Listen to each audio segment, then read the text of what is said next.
Ladies and gentlemen, this session on halal certification, is it hard to get, will deeply discuss on the process of the application for Malaysia halal certification and also some sharings from our industry players regarding their experiences on halal certification application.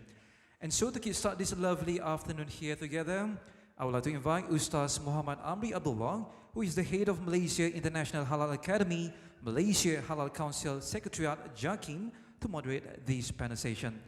The stage and session is all yours, Ustaz Amri, please. Assalamualaikum warahmatullahi wabarakatuh dan juga selamat petang, salam sejahtera. Sebelum saya nak start sesi ini, sehingga juga saya nak menjelaskan bahawa sesi ini adalah dirakam oleh My Halal TV1, My Halal TV1. So dia akan disiarkan pada 28 hari bulan 10 hari Senin jam 6 hingga pukul 7 petang. So saya akan mengenalikan sesi ini seperti saya mengenalikan My Halal TV. So dan juga saya akan buka soalan. Kalau kata tuan-tuan yang ingin masuk TV, maka tanyalah soalan, insya-Allah. Itu kita akan promote program ini dalam My Halal TV1, insya-Allah, ya.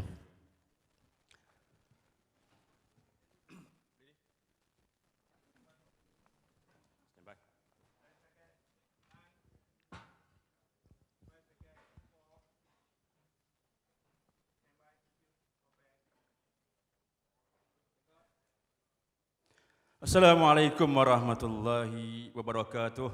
Alhamdulillah. Kembali bersama dengan saya, Ustaz Amri Halal, dalam rancangan My Halal yang disiarkan di TV1 pada hari ini. Seperti biasa, kita akan membincangkan isu-isu yang berkaitan dengan halal. Jadi hari ini, sebagaimana biasa, My Halal dibawakan oleh Q Brand Berhad dan juga dengan kerjasama HIS dan juga dengan kerjasama Invest Selangor. Jadi hari ini kita amat bertuah dibawakan di MyTech Kuala Lumpur ini. Kita akan membincangkan tajuknya tadi sebagaimana yang disebutkan tentang halal certification. Is hard to get? Is really hard to get or not? Saya ingin juga tanyakan juga kepada penonton yang ada di hadapan saya ini. Adakah benar ianya adalah really hard to get? No, So kalau kata dah jawapannya ada, saya tutuplah program saya sebab dah ada jawapannya. Walaupun juga kita akan mendengar 4 orang ahli panel yang akan membincangkan tentang tajuk ini. Yang pertama seperti biasa daripada Tuan Zulkarnain Shah Zainal Abidin sebagai COO, Chief Operating Officer, sendiri yang berada di sebelah kiri saya. Kemudian kita ada Tuan Haji Ruslan daripada QS Brand Holding Malaysia Berhad yang sebagai penaja rasmi My Halal di TV1 pada hari ini. Dan juga kita ada juga daripada wakil industri juga Puan Sri Azlina Muhammad Ghazali daripada dua Parma Biotech Berhad, dan juga kita ada juga Encik Muhammad Syafiq bin Muhammad Zakaria daripada Jabatan Standard Malaysia. Ini antara orang-orang yang penting dalam pembangunan halal di Malaysia. Baik, sebelum saya nak pergi dengan lebih jauh juga, saya ingin juga mendapat pandangan daripada tuan rumah, Cik Zul sebagainya. Mungkin juga kita lihat bahawa industri halal yang saya ingat yang paling ramai, paling banyak industri halal di Malaysia adalah Selangor. Jadi mungkin juga Tuan Zul boleh kongsikan dengan para penonton di rumah, juga termasuk juga lah yang ada di studio ini, bagaimana perkembangan industri halal di Selangor khususnya. Silakan, Tuan. Terima kasih, Ustaz. Assalamualaikum semua. Mengenai industri halal di Selangor, sebagaimana yang kita sedia maklum, bilangan persijilan yang paling tinggi ialah di Selangor. Ya, baik. Dan kita melihat itu sebagai kita di depan dalam konteks tu. Baik. Tetapi saya selalu suka tengok the big picture. Big picture maknanya bila kita ada conference macam ni, ada seminar dan sebagainya, ada session-session yang macam ni, kita selalu berceritakan the billion and trillion. Ya, betul. Jadi bagi saya, kita connect the dots tu. Walaupun kita punya bilangan company yang ada persijilan tu membanggakan, tetapi adakah ia cukup banyak untuk kita memanfaatkan industri halal yang begitu pesat membangun? Cukup ke tidak? Adakah kita harus berpuas hati? Setakat itu saja. Jadi bagi saya, mungkin saya datang daripada perspektif yang berlainan sikit, ialah untuk kita mencabar industri kita supaya tampil ke depan, jangan berpuas hati dengan apa yang kita ada, untuk terus perkembangkan lagi. Sebab memang industri itu memang pesat. Kalau kita tidak bertungkus lumus atau mengambil peluang, will be spectator lah kepada industri yang baik ini. Jadi mungkin perspektif saya lain sikit, tapi dari angle tu saya lihat. So adakah tuan berpuas hati dengan perkembangan industri halal di Selangor?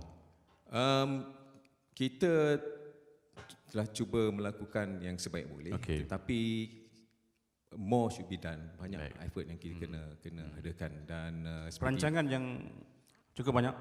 Perancangan banyak, di antara inisiatif yang tadi kita bawa ada pelancaran Certification Readiness Assessment, itulah untuk membantu pemain industri. Kadang-kadang kita di luar sana semua mengeluh susah. Betul lah. Kadang-kadang bila kata susah tu kerana kurang faham dengan syarat-syarat yang ada. Kita akan tanya industri, itu susah ke tak susah dan sebagainya. Cik Uzlan, bila orang sebut soal kata QSR, dia lah besar kan. Ayam dia buat sendiri, dia sembelih sendiri, dan juga dia memang ternak sendiri, dia goreng ayam sendiri, dia makan sendiri, semua dia buat. So sebagai syarikat yang besar, kita senang nak kawal, senang nak dapat SIHC halal.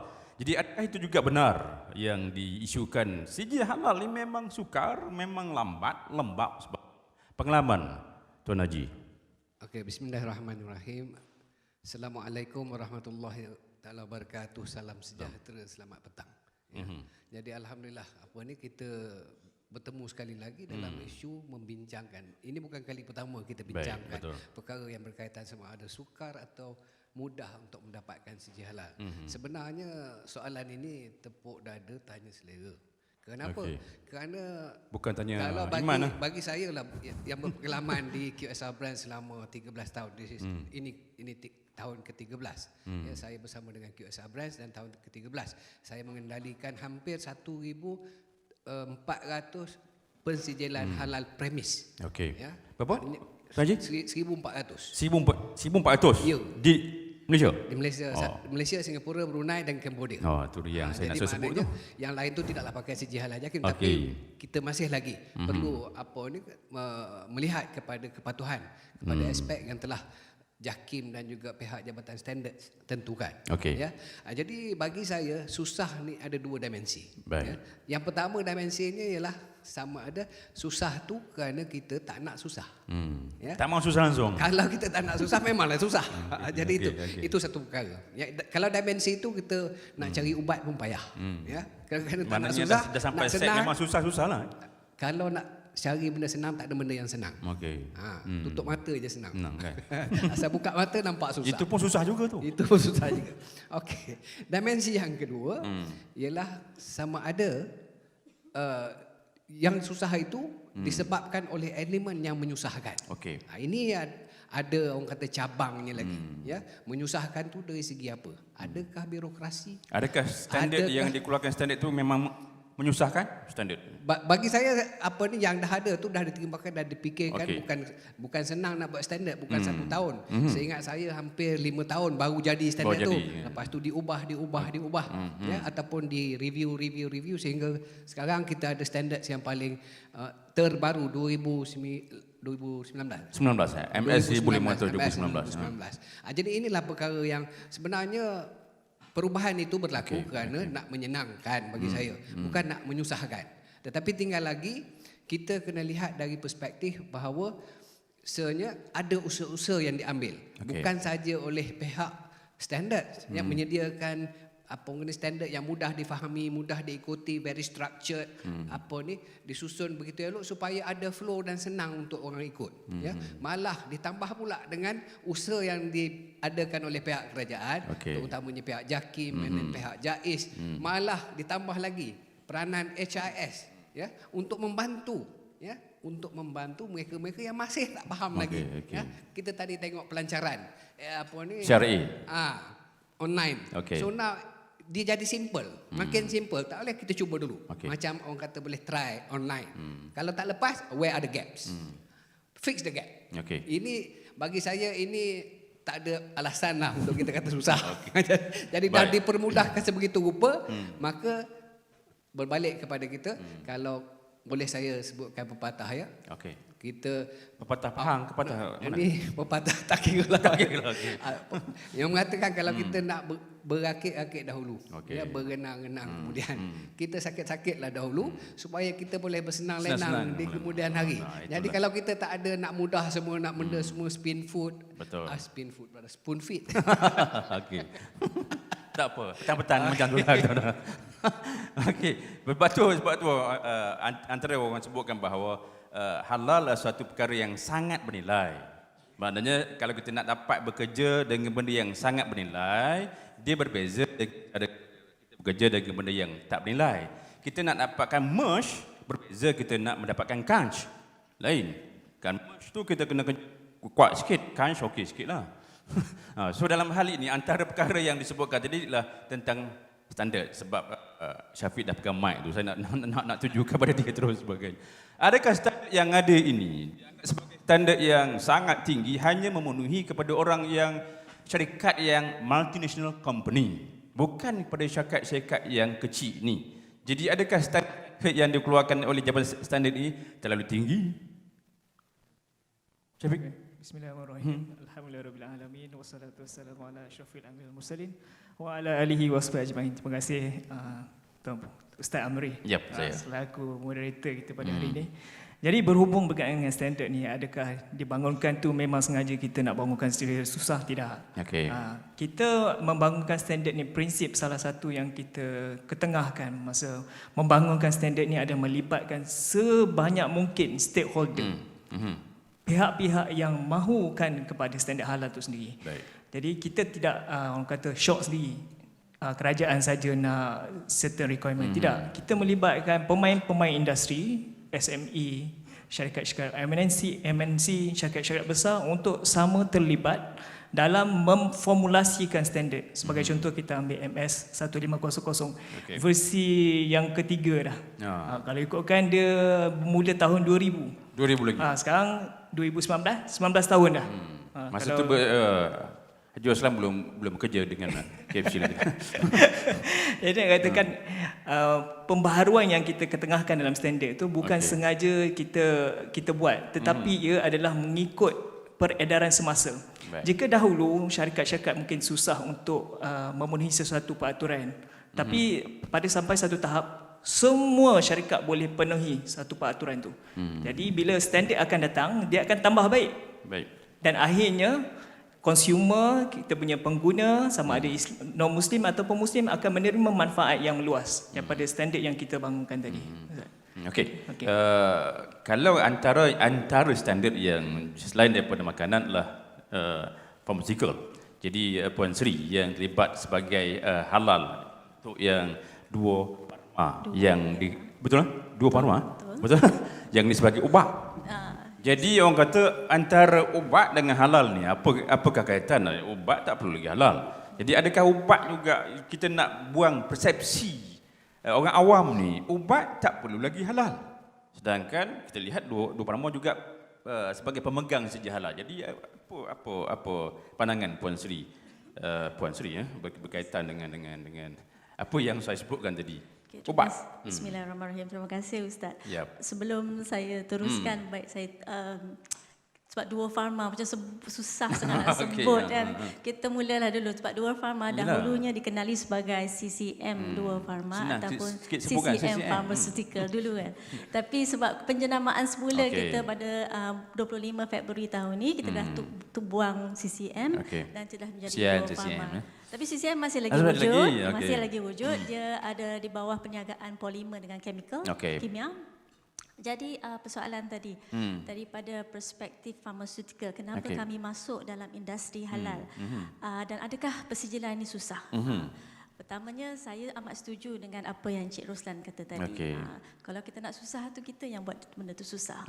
Dan pertama kali dalam syarikat dua farma, komitmen itulah amat penting dan komitmen mesti ada komitmen. Komitmen tu daripada pihak atas. Sebab keputusan untuk dua farma masuk dalam industri pharmaceutical halal adalah keputusan daripada pihak yang atas sekali. Sebab masa tu kami ingin membina kemudahan soft gel di kilang kami di Bangi untuk pengetahuan Encik Zulkarnain. Ketiga-tiga fasiliti dua farma adalah dalam negeri Selangor. Okey. Itulah tiga-tiganya Senyum Tuan Haji Zulkarnain sebagai Selangor. di Bangi, di Kelang dan juga di Glenberry. Jadi disebabkan maknanya lepas ni kena pakai CRA tu tak? dah lama dah. Dah. Okey, tahniah. Teruskan. Jadi soft gel maknanya gelatin adalah satu kiranya bahan ramuan yang betul-betul sensitif daripada halal. Jadi masa tu keputusan untuk membuat soft gel tu kami dah memang daripada awal kata kita pastikan ramuan yang masuk semua mesti halal. Dan isu pasal gelatin ni kadang-kadang tu kita tidak dapat detect DNA, tapi ini adalah sebab proses membuat gelatin tu kadang-kadang tu DNA tu dah dikata degradasi ataupun dah musnah. Jadi kami kena perlukan pastikan dia halal daripada mula sampai akhir, dan proses tu adalah satu proses yang saya boleh kata tidak senang lah, tidak mudah, dan kena semasa tu bantuan daripada JAKIM, daripada veterina amat menyokongkan kami untuk mendapatkan sumber-sumber yang betul-betul halal daripada sumber daripada dia punya punca dia. Adakah itu juga disebut sebagai halal built-in, not halal test for? Itu adalah konsep percayaan kami kedua. Komitmen satu, nombor dua adalah konsep halal built-in yang menjadi polisi syarikat kami. Sebab kami tidak, walaupun ada penggunaan trypsin ataupun contohnya enzim trypsin, tidak boleh detect DNA dia pada akhir produk. Itu masalah daripada segi dia pharmaceutical ni dia tak sama macam makanan. Sebab pharmaceutical ni bukannya satu keperluan. Macam makanan memang kita nakkan yang halal. Tapi pharmaceutical ni tak semestinya produk tu tidak ada logo halal, dia tidak halal. Kan? Betul lah. Dan tapi sebab kita mula dalam tahun 1999, produk-produk yang mendapat persetujuan halal adalah produk-produk food supplement ataupun suplemen kesihatan, dan itu adalah satu pengambilan yang secara voluntary sebab kita nak jaga wellness dan jaga kesihatan. Jadi apa salahnya kalau kita jadikan dia halal dan supaya consumer lebih yakin dengan pengambilan ubat tersebut. Okey, maknanya itulah perjalanan daripada CCM kemudian pergi kepada dua farma. Tapi kaedah bisnesnya adalah sama juga. Bisnesnya tujuan kami pilih dua farma, kita ada dua kategori produk. Satu adalah consumer healthcare atau kesihatan konsumer, dan satu lagi adalah preskriptif, di mana doktor yang prescribe medicine. Jadi itu kami telah mendapat hampir lebih daripada 96% daripada produk yang diusahakan di kemudahan kami memenuhi keperluan persejalan halal. Yang telah dapat sejalan? 366. 366 banyak tu kan. Tapi dapat juga kan sejalan. Siapa kata susah? Siapa yang kata susah di sini sila angkat tangan. Tak berani lah. Baik. Jadi anda kata sebab kita lihat bahawa sejarah susah ni memang kita lihat di industri kecil kita tetap juga masih lagi ada isu tentang sijil halal susah ni. Baik. Susah ke tak susah? Kami JAKIM dan juga pihak JAIS hanya mengeluarkan sijil halal. Jika mereka ini gagal dapat sijil halal, itu salah HIS. Sudah jawab. Apakah usaha-usaha HIS yang telah disebutkan membantu industri ini, usaha-usaha yang telah dibuat oleh pihak HIS sendiri? Salah HIS ya. Usaha yang pelajaran kita tadi adalah di antara usaha kami. Baik. Itu sebab bagi saya hurdle yang pertama ataupun the prerequisite masuk dokumen semua ialah persijilan, dan itu melibatkan proses standard compliance pada syarat-syarat yang telah ditentukan. Dan ada saja saya dengar cerita juga bila syarat tu dah tak banyak dah, tetapi tak boleh dipenuhi, memanglah 6 bulan setahun pun tak boleh dapat kalau tak dia buat apa-apa. Jadi dengan CRA tu kita boleh list down, kita boleh tentukan apa bahagian non compliance tu. Jadi kalau titik kritikanya di mana yang fokus di situ saja. Jadi alasan susah dan tak tahu, saya rasa dah tak boleh guna pakai. Betul. Kita dah adakan kata apa kemudahan. Kalau tak digunakan susah juga. Kami pun tak boleh buat apa-apa. Adakah dia juga dianggap sebagai mesra kepada industri kecil kita ni? Mesra kami cuba sebaik mungkin untuk jadikan dia mesra, tetapi standard dan syarat ni semesra mana yang boleh. Kalau kena comply kalau kena dipenuhi kena penuhi. Kalau kita mesra, tak semestinya kita boleh kata orang putih bend the rule, tak boleh.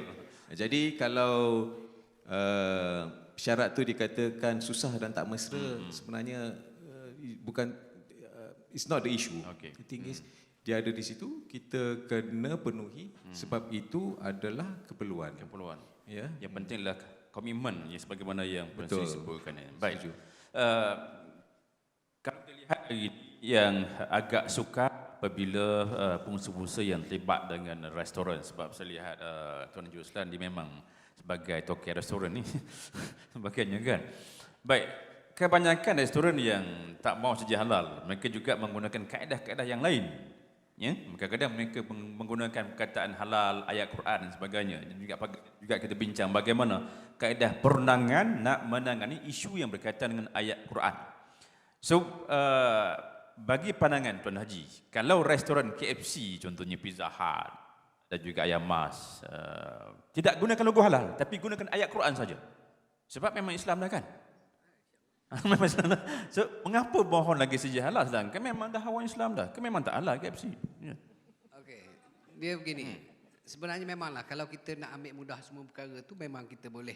Orang kata ni ambil make up lah. Ya. Make up ni maknanya kita boleh letak apa yang kita rasa orang akan lihat itu sebagai satu orang kata ni penampilan apa yang kita hasratkan kepada orang. Maknanya nak cantik, pakai make up orang nampak cantik. Tapi sijil halal cantik tak ada. Ya, ataupun sijil cantik tak ada. Ya.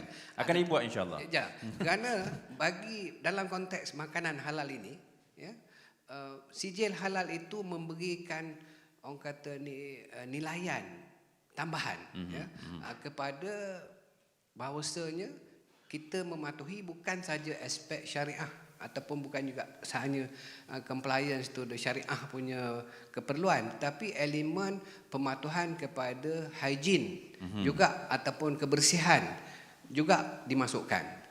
Keselamatan makanan juga dimasukkan. Dan terangkum dalam apa yang selalu Ustaz Amri sebut halalan thayyiban. Jadi halalan thayyiban itu maksudnya. Jadi apabila ada sijil halal ini bukan sahaja sijil itu semata-mata sekeping kertas, tetapi dibawa juga bersama dengan sijil itu seperti yang kita disebutkan oleh puan tadi ialah perkara yang berkaitan dengan komitmen. Ini bukti komitmen kami, sebab itu kami dapat sijil. Sebab itu apa ni Jakim bagi kita sijil, Jais bagi kita sijil, ya. Itu juga melambangkan bahawa kita ada disiplin. Sebab bila kita nak menyediakan makanan halal ini kena ada disiplin, bukan orang kata ikut suka je. Ya, ya. Kalau nak sediakan masak kena tutup kepala, kena pakai kuku tak boleh panjang, tak boleh ada kudis, kesihatan kena ada, jangan ada tuberkulosis, ya. Itu satu perkara. Satu lagi aspek ialah penting nak meyakinkan masyarakat bahawasanya kita telah melalui proses ini, ya. Jadi kita kena ada orang kata ni pemantauan, monitoring. Apakah monitoring? Siapakah yang monitor? Okey, Jakim monitor, KKM monitor, kita sendiri macam QSR Branch, internal monitoring juga kita ambil sebagai satu inisiatif. Maknanya ada tambahan. Internal halal audit sendiri. Internal halal audit sendiri. Lepas tu kita audit third party suppliers dan sebagainya. Jadi ini menunjukkan bahawa komitmen itu ada, ya, kesungguhan itu ada. Kalau kita lihat bahawa restoran-restoran yang selain daripada yang berangkai ni, restoran yang sekarang ni restoran istilahnya restoran mamak ke apa juga pun, mereka ni kata dia tak ada sijil halal pun ramai orang Islam yang duk pergi makan dan sebagainya. Pandangan Cik Islam, perlu ke tak perlu mereka ni juga? Bagi saya dari segi undang-undangnya salah. Okey. Ya, sebab kita dah ada Akta KPDNK 2012, ya, kalau tak salah, ya. EPD 2011. Okey. Ya. Jadi itu dah jelas menyatakan bahawa sebarang penyataan yang membawa kesan kepada memperakui sesuatu itu halal, salah kalau tak ada Jakim. Jadi tindakan boleh diambil. Sama ada tindakan diambil itu soal penguatkuasaan. Jadi mungkin kita kena improve on that. Jadi maknanya kena pihak berkuasa kena bertegas dalam konteks itu dan membuat usaha-usaha untuk kita pastikan supaya tidak ada penyalahan gunaan dari segi perlambangan halal itu. Baik. Kepada Puan Sri Azlina, ya. Kalau kita lihat ialah sampai 300 produk sebagainya. 300 tu nak uruskan dengan 3 kilang tadi bukan satu perkara yang senang. Jadi juga dia juga memerlukan komitmen. Jadi saya nak minta akan jawab selepas ini, kita akan berehat seketika, kita akan kembali selepas ini, jangan ke mana-mana.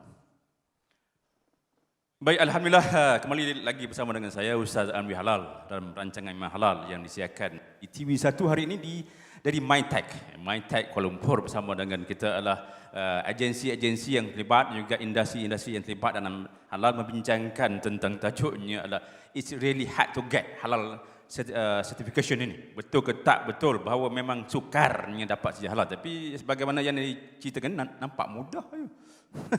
Namun baik, kembali kepada Puan Sri.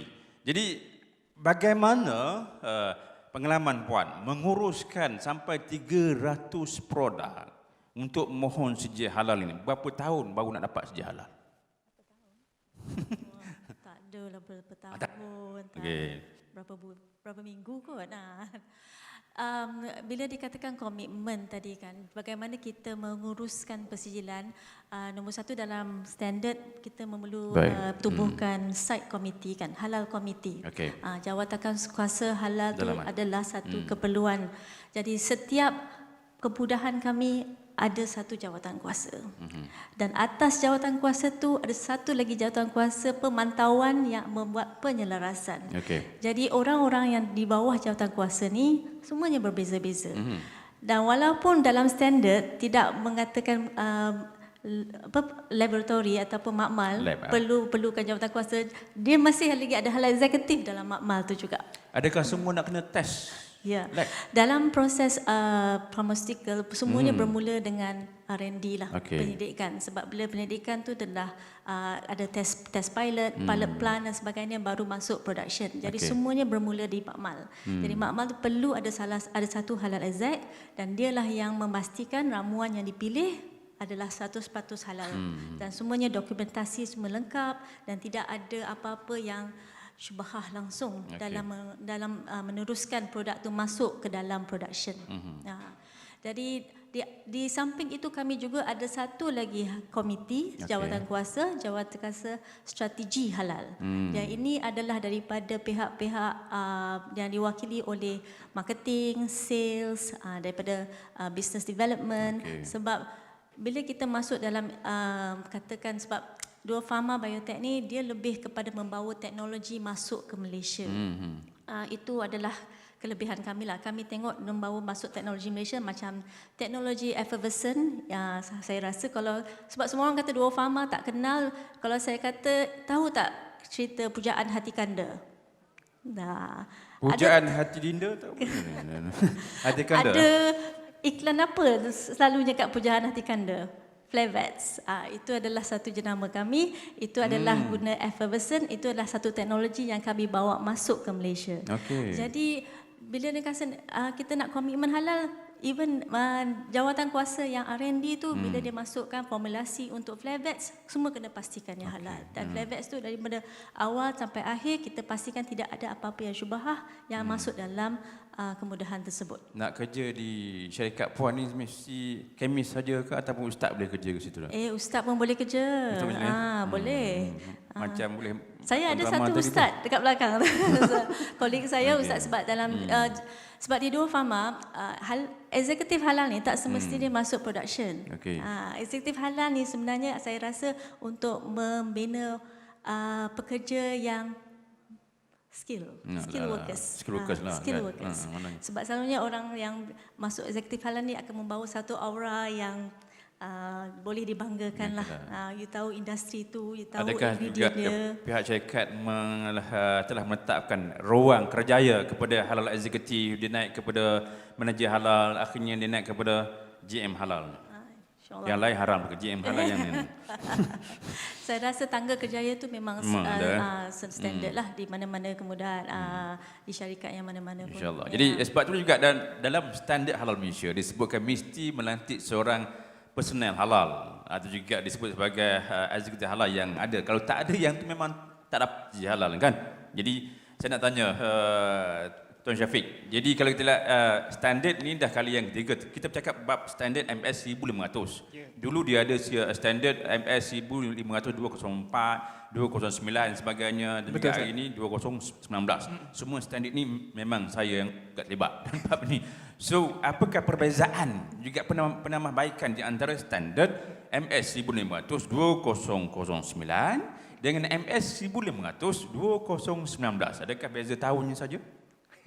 Terima kasih Ustaz. Bukan. Cerita pasal perbezaan ni kalau kita nak buat comparison tu kena attend training Ustaz. Attend training maknanya kita biarlah rahsia dulu Tak apalah. Secara umumnya kami jabatan di bawah Kementerian Perdagangan Antarabangsa dan Industri, kita committed untuk membangunkan halal ni sejak daripada dahulu lagi lah. Kalau ikutkan, saya kongsikan sikit Ustaz. Okey, baik. Boleh teruskan. Sejak pada dokumen JAKIM dahulu kan, 1982 lagi dokumen ini dibangunkan, sehinggalah kita ketengahkan dia menjadi Malaysian Standard. Satu dokumen yang dirasmi kerajaan yang kita war-warkan dan kita promosikan sebagai untuk mewujudkan market pasaran barulah bagi halal itu sendiri. Baik. Jadi bercakap tentang kemaskini halal yang baru-baru yang kita bangunkan ni, Ustaz juga salah seorang daripada ahli pakar yang kita tak dengar apa tadi? Ustaz merupakan ahli pakar dalam membangunkan Malaysian Standard ini. Jadi kita telah mengambil kira kepentingan dari segi sudut syariah dan juga sains untuk kita kemaskini. Sebagai contohlah dari segi pengurusan itu sendiri, jika dahulu kita tak tekankan dari segi bab halal integrity, preservation of halal integrity. Jadi yang baru ni kita dah masukkan supaya salah satunya tanggungjawab organisasi itu untuk menyediakan bukti-bukti bahawa syarikat tersebut mematuhi semua keperluan-keperluan yang berkaitan dengan halal. Tak kisahlah dari segi permulaannya dari segi raw material procurement, perolehan bahan-bahan mentah, sehinggalah kepada peringkat delivery ataupun distribution ataupun edaran terhadap produk-produk yang mereka nak buat. Jadi kita dah lihat dari segi semua aspek dan pentingnya terhadap top management commitment dalam memutuskan untuk memberi komitmen 100% dalam menjaga integriti halal yang telah diperoleh. Itu salah satulah, salah satunya.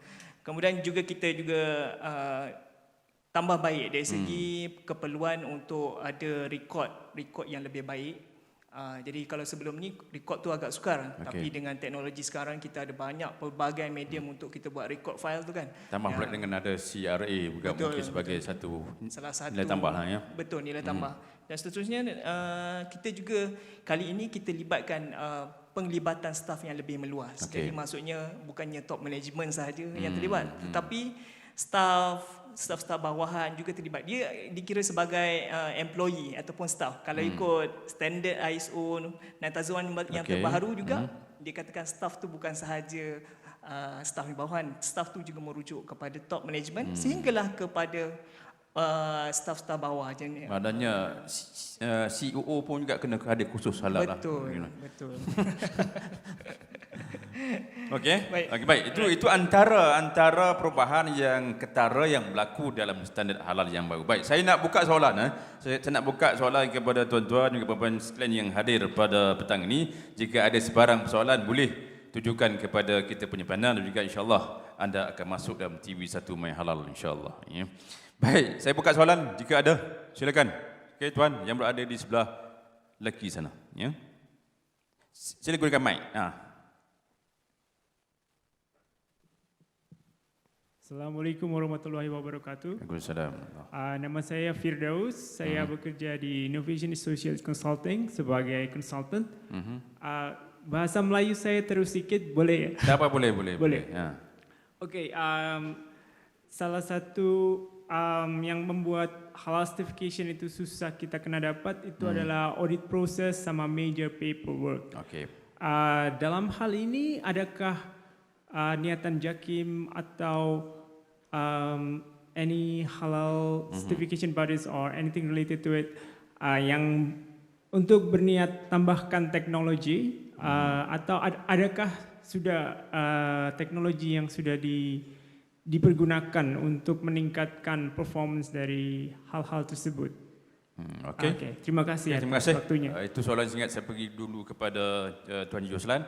Ada tak QSR menggunakan apa-apa apps ke teknologi sebagainya atau juga memang ada upah orang, memang tukang tengok dokumen saja sebagainya. Silakan. Jadi begini, bagi soalan yang apa ni, yang sangat orang kata ni, yang memberi gambaran bahawa inilah tuntutan ataupun kesusahan yang dilihat oleh pihak industri ataupun pihak konsultan yang membuat kerja bagi pihak industri. Okey. Sebenarnya pihak JAKIM ya, bukan nak puji JAKIM ni ya, tapi hakikatnya bahawasanya ianya sudah online. Tinggal lagi sama ada orang kata ni kita melaksanakannya dengan betul, itu satu perkara yang lain jugalah ya, tetapi it's already online. Maknanya tidak ada masalah dari segi kalau kita nak memenuhi apa juga yang telah disenaraikan mengikut standard. Ya, apa juga yang diperlukan itu kalau kita submit, memang kalau tidak ada kata ni kekurangan, complete, mana siap dokumennya, tidak ada isu. Ya. Dari segi online itu memang dah ada online. Dan kalau nak pre-test ya, baru dilancarkan. Baru dilancarkan ini. Jadi semuanya telah dimudahkan. Tinggal lagi sama ada kita nak pesu ataupun tidak, itu satu soalan yang lain lah. Sebab bagi saya kita dah buat itulah saya kata tadi 1,700, kalau di Malaysia saja lebih kurang 1,200 ya. 1,200 sijil halal premis ya. Yang di bawah QSR. Ya, di bawah QSR saja. Jadi saya tak pernah lagi melalui proses yang terpaksa orang kata ni kita perlu hubungi pihak konsultan ataupun pihak JAKIM untuk mengatakan kenapa ambil lebih pada 3 bulan. Tak ada, saya tak ada sejarahnya begitu. Ya, sentiasa ada, especially kalau masuk dalam senarai putih lagi bagus. Itu ada express lane, macam diplomatic lane lah kat airport kan. Masuk fast track lah ni. Jadi semua dah dipermudahkan. Sebenarnya tak ada kalau isu macam yang ditanya itu, dia sebagai konsultan, kalau nak engage, nak lantik konsultan boleh ke? Sebab yang tanya tadi dulu. Ini masuk TV ni. Masuk TV. Sebab di bawah JAKIM itu juga ada MIHA Malaysia International Halal Academy, yang mereka juga mendaftarkan. Kita tak panggil kita panggil rakan strategik, smart partnership, yang mereka ni lebih kepada training and coaching, boleh coach mereka ini. Jadi itu juga sebagai facilitator kepada pihak industri, termasuklah juga luar negara. Kita lihat juga ramai rakan-rakan strategik MIHA yang ada di sini, semuanya nak menunggu nak masuk TV semua tu. Dia tengah menunggu. Baik. So soalan yang kedua. Okey, silakan. Mana? Okey, perempuan kita raikan perempuan pada petang-petang ni. Okey, silakan, puan. Mic. Di sebelah sini, mic sebelah sana.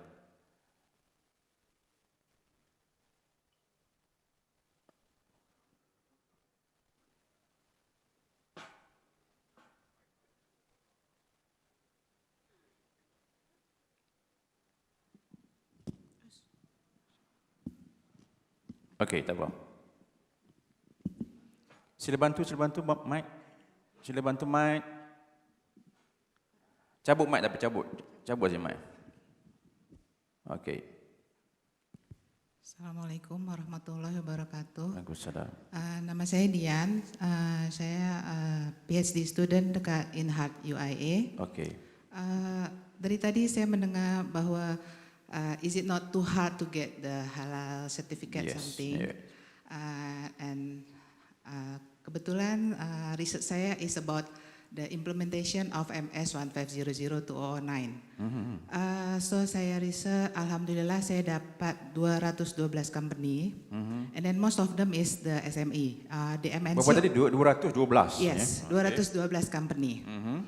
Dari 212 itu hanya 10 MNC. Okey. Including QSR, ya saya masukkan dalam kelompok MNC. Okey. Masuk juga QSR ni? Masuk juga. QSR. Ataupun QSR memang bersama dengan, itu bukan Tak ada. QSR, Nestle, Okay. McDonald. Kalau MNC memang kata sijil haja is not a big problem for them. tak ada masalah financial ke apa-apa, technically they don't have any problem. Baik. But for SME, most of SME kata sedia halal itu for the first time macam kita yang buat industri rumah, it's a big hurdle Hard to for get. us. Okay. Yes, hard to get. Macam mana nak spend duit, kita belum tentu lagi dapat untung, dia kata macam tu. Kita nak kena bagi duit, kalau saja-saja untuk dapat sedia halal memang tak mahal sangat dia katakan. Tapi to make it to be the integrated system yang macam tadi kita dah dengar kan, ya ini butuh kos yang cukup besar. Okay. So kena ada record, kena hire halal exec, something Baik. like that. Okay. Sekarang saya tak tengok ada representatif daripada SME. Okay, tak apa. Sepatutnya kita dengar juga daripada mereka. Boleh? Kan. Untuk siri yang kedua, insyaAllah kita akan buat nanti. Okey, soalan tadi maknanya first time very hard to get. Maknanya apa jua pun kerja yang kita buat yang pertama ni memang sukar, tuan-tuan. Apa jua pun, yang pertama memang sukar, yang kedua senang, yang ketiga senang, yang keempat senang-senang. Memang yang first tu agak sukar sikitlah. Jadi saya minta kepada Puan Nazrina. Jadi dia kata memang yang first ni nak mohon, nak dapat yang pertama tu sukar. Yang kedua senang sikit. Sebab Mas, bila kita dalam industri farmaceutical, Okay. sebab saya boleh cakap pasal farmaceutical, mungkin industri makanan Lain dia dia punya memang cabaran. beza sebab farmaceutical dia pemantauan regulatory dia agak ketat. Jadi halalan kita toiban tu dah memang dah memenuhi keperluan tu dahulu. Okay. Sebab toiban ni I think kita tidak boleh katakan halal saja. Kita tengok benda tu sebagai halalan toiban, dan toiban tu adalah daripada aspek amalan penghilangan baik, good hygiene practice iaitu kebersihan, good worker practice dan semua. Dan ini adalah satu faktor yang penting dulu. Selalunya isu pasal halal tidak berat. Selalunya kami mendapat berat adalah isu daripada segi toibannya. Sebab halal tu kena pasti dahulu titik kritikal atau titik control pointnya di mana. Itu adalah penting, dan control pointnya selalunya adalah pada ramuan sahaja. Jadi daripada aspek toiban, the good manufacturing practice, amalan penghilangan baik, iaitu yang mungkin saya rasa saya boleh andaikan yang itulah yang agak sukar sikit untuk memenuhi keperluan itu. Tapi ini daripada pharmaceutical kami tidak, sebab sudah ada pemantauan yang amat ketat daripada NPRA. Yalah, kalau kita lihat di bawah pharmaceutical dia perlu mendapat kelulusan dulu daripada NPRA kan. Bendanya dari sudut GMP, GHP, hazard itu memang dah lepas. Ini yang makcik-makcik yang buat pau, yang buat goreng pisang sebagainya, yang buat nasi lemak cheese ni. Jadi pada dia bukan buat dia buat nak mau saja halal untuk cheese, nak dapat saja halal untuk cheese tu kena pergi ke Australia sebagainya mana. Dia begini, saya berpeluang untuk juga memberi orang kata ni nasihat ataupun bimbingan kepada usahawan-usahawan termasuk IKS secara yang saya ingat dah agak lama QSR laksanakan untuk sebagai satu program CSR. Di antara lain perkara yang saya telah orang kata ni lihat, apa yang sebenarnya menjadi masalah kepada IKS ini ialah infrastruktur. Jadi kata bila dikatakan macam mana nak kontrol tikus masuk dalam kawasan dia. Jadi tikus, macam mana dia nak hire rent to kill untuk ataupun pest control untuk taik tikus semua tu lah. Bagaimana nak mengawal merpati yang datang bersarang atas rumah ataupun atas bengkel saya ni.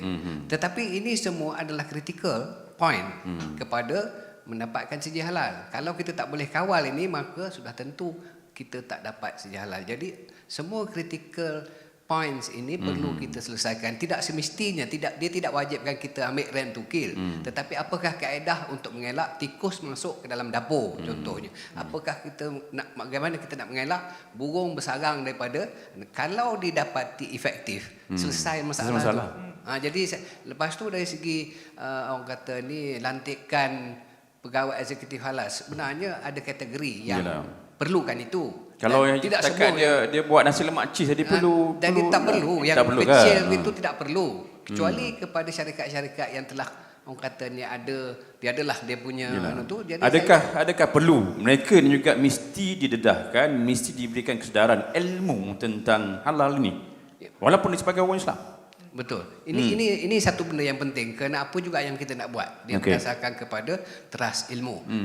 Seperti juga yang selalu Ustaz Amri kempenkan dalam My Halal, kita sekarang ni berada dalam orang kata knowledge economy. So halal knowledge economy ini adalah satu tuntutan dia ialah kita perlu asaskan apa juga yang kita buat, termasuk production, termasuk pengeluaran produk, sehingga yang orang kata ni ke semua peringkat itu perlu kepada satu pegangan standard lah. Jangan kata kita buat cacamal baik ikut suka, jadi susah. Dia kata ilmu dah banyak kursus pergi dah. Mana sebulan saja dia memang dah 5 kursus pergi. Ilmu dah banyak tapi duit tak ada. Tadi isu tentang bahawa nak kena renovate, dia perlu duit. Tapi saya kata nak perlu duit, pergi jumpa HIS, sebab HIS boleh menyediakan duit. So dah sama ada HIS boleh sediakan duit, dia kata kita akan dengar jawapan daripada Tuan Haji. So kerana lepas ni kita akan berehat seketika, kita akan lihat apakah bingkisan yang telah disediakan oleh pihak penerbit. Silakan. Baik, Alhamdulillah, kembali lagi bersama dengan saya Ustaz Amri Halal dalam rancangan My Halal yang kita lihat bincangkan hari ini tentang is it really hard to get halal cert ini. Benar tidak nak dapat sejahtera, memang sukar, memang payah, tapi kalau dilihat dari sudut penceritaan tadi, dia adalah sesuatu perkara yang mudah. Tetapi nak ke arah kecenderungan nak dapat halal, dia juga memerlukan modal lah, duit sebagainya kan, nak buat bengkel, nak buat apa pun juga, dia juga memerlukan faktor kewangan. Jadi adakah HIS menyediakan insentif ke apa juga pun juga loan kepada industri yang nak mohon sedia halal, tu industri yang involved dan terlibat dalam pensijilan halal Malaysia? Silakan Tuan Zul. Silakan. Terima kasih Ustaz. Okay. Ustaz cakap tadi duit datang. Duit. Jatuh jantung saya. Kami tak menyediakan apa-apa bantuan kewangan, tapi kita dengan cara yang lain. Tapi saya nak sentuh sikit pasal yang buat pertama kali tadi, susah. Bagi saya kena ada perubahan mindset. Betul. Di mana apa-apa keperluan ataupun syarat yang ada patut dilihat sebagai cara yang baik untuk membangunkan perniagaan itu.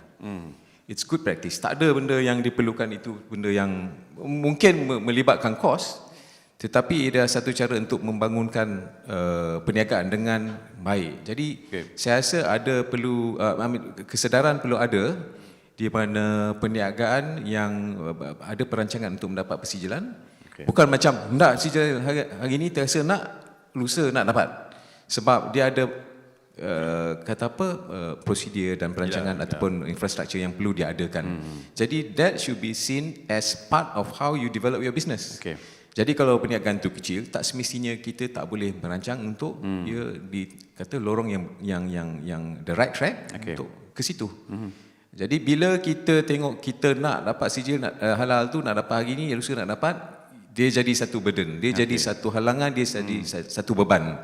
Tetapi kalau kita tengok, this is good practice. Betul. Kita nak ambil sebab dengan cara ni, bukan saja perniagaan kita berkembang, dibangunkan dengan cara yang lebih struktur yang baik. Malah, insyaAllah bila kita nak minta persijilan nanti dah mudah. Jadi, kena macam tu. Jadi bila macam tu, tak ada kata frustration di mana banyak sangat benda. Mungkin bila kita dah sedar, kita ada 6 benda ni yang kita kena buat, melibatkan modal, kita rancang macam mana kita nak selesai benda ni dalam masa 12 bulan atau 18 bulan contoh. Jadi tak jadi beban. Jadi perniagaan tu dah distrukturkan sedemikian rupa, kita bersedia. Jadi itu penting bagi saya. Betul. Okey, baik. Adakah QSR juga menyediakan orang kata bantuan, sama ada bantuan kepakaran termasuk juga bantuan kewangan kepada IK kita ni, supaya mereka juga boleh menyaing produk halal di peringkat antarabangsa? Mungkin juga ada ruang itu, Tuan Haji. Jadi dari segi penglibatan kita dari segi CSR memang kita terlibat. Dari segi orang kata ni mengupaya Baik. masyarakat kita, especially usahawan, dalam konteks memberi nasihat, berkongsi pengalaman dan sebagainya, dan kita buat roadshow ke seluruh Malaysia ya, malah untuk menerangkan kepada kita bahawa sebenarnya SIHC Halal ini mampu mengangkat martabat usahawan ini daripada usahawan kecil kepada usahawan tengah ya, ataupun sederhana. Jadi tapi kata ni duit macam apa ni macam seperti yang diberi oleh bank tu tak ada lah. Tak ada. Ya, tetapi memang kita ada program khusus kepada asnaf. Ini pun berkat sokongan masyarakat. Asnafpreneur lah ni. Asnafpreneur. Memang kita ada kerjasama dengan pihak UPM, dengan beberapa pihak yang lain lagi untuk kita membina keusahawanan asnaf ya, yang kita bangunkan supaya mereka boleh terlibat juga dalam industri halal. Yang selebih daripada itu, saya ingat HIS boleh bantu dari segi koordinat ya. Banyak agensi-agensi yang ditubuhkan di Malaysia ni yang boleh mengeluarkan bantuan. Memang ada. Ya, saya pernah lihat ramai usahawan-usahawan bidang halal ini dapat peluang kerana dia menggunakan orang kata ni halal ini sebagai satu benda yang nak diusahakan. MARA ada, banyak. Agensi pembimbing lah ya. Ada apa orang kata ni, bank-bank pun ada. Jadi saya ingat tak ada. Senang Cuma fasilitatornya HIS boleh linkkan. Jadi mudah-mudahan insya-Allah. Tanggungjawab itu di bawah HIS lah. HIS sudah kena berapa? Gagal ke tak gagal industri, HIS kena tanggungjawab. Baik, kepada sponsor kalau kita lihat pasaran halal, pasar halal dunia cukup besar. Sekarang ni orang dah bincang sampai 3 trilion USD pun. Tapi yang saya lihat antara dalam bidang food dan juga bidang pharmaceutical lebih besar dia punya pasaran luar dalam bidang pharmaceutical. Sebab kita lihat jutawan sekarang ni adalah jutawan orang yang terlibat dalam kosmetik dan juga food supplement. Itulah yang paling kaya sebab jual nasi lemak baru RM2, jual gincu RM200, cepat kaya. Jual nasi lemak lambat kaya. Jadi adakah kita lihat bahawa pasaran pharmaceutical ini juga memberikan ruang yang cukup besar nak minta juga industri yang terlibat ini involved dalam industri pharmaceutical? Susah nak jawab soalan. Susah nak jawab. Okay. Sebab sekarang ni industri farmaceutical memanglah dia punya dia punya modal dia adalah kena tinggi, memang tinggi. Tapi usahawan boleh nampak dari boleh ambil peluang dari segi dah banyak sekarang kilang-kilang yang menyediakan perkhidmatan OEM. OEM. OEM ya. Sebab OEM kita pun apa? OEM, original equipment manufacturing. Okay, baik. OEM mana kita kontrak kepada kilang tu untuk membangunkan produk ikut formulasi kita, ikut branding kita, penjenamaan kita, jenama yang kita pilih dan sebagainya, dan kita jual. Dan saya rasa dalam JAKIM pun sudah ada satu persediaan halal yang khas untuk OEM saja. Ada produk yang diekspor keluar? Ada. Kami juga adalah OEM untuk negara Australia. Jadi tak semestinya kalau kita tidak ada kilang tu kita tidak boleh berniaga. Itu betul. Sebab buat masa ni pun saya tengah berurusan OEM juga dengan PCOMS Institut Latihan Antarabangsa di bawah Pusrawi untuk melihat sama ada kita boleh buat OEM dan sebagainya. Dan itu adalah sebab kadang-kadang tu manufacturer ni, usahawan ni, dia sudah ada produk-produk yang sudah tersedia, formulasi yang sudah tersedia. Cuma usahawan cuma pergi dan pilih aja yang mana dia rasa dia nak ambil, dan dia hanya tengok dari segi pemasaran sahaja. Baik. Dah senang. Baik. Akhir kepada Tuan Syafiq. Jadi apakah usaha-usaha dan juga usaha standard nak memberikan kesedaran tentang standard halal ini? Sikit. Berkenaan dengan program-program yang kita jalankan lah. Kita melihat pada hari ini negara seluruh secara global yang melihat Malaysia ni sebagai peneraju bagi halal. Termasuk semua negara, termasuklah GCC Gulf country itu sendiri. Kalau saya boleh kongsikan di sini sebagai contoh, kita punya halal medical device. Sebelum siap lagi, dia orang dah minta untuk adopt.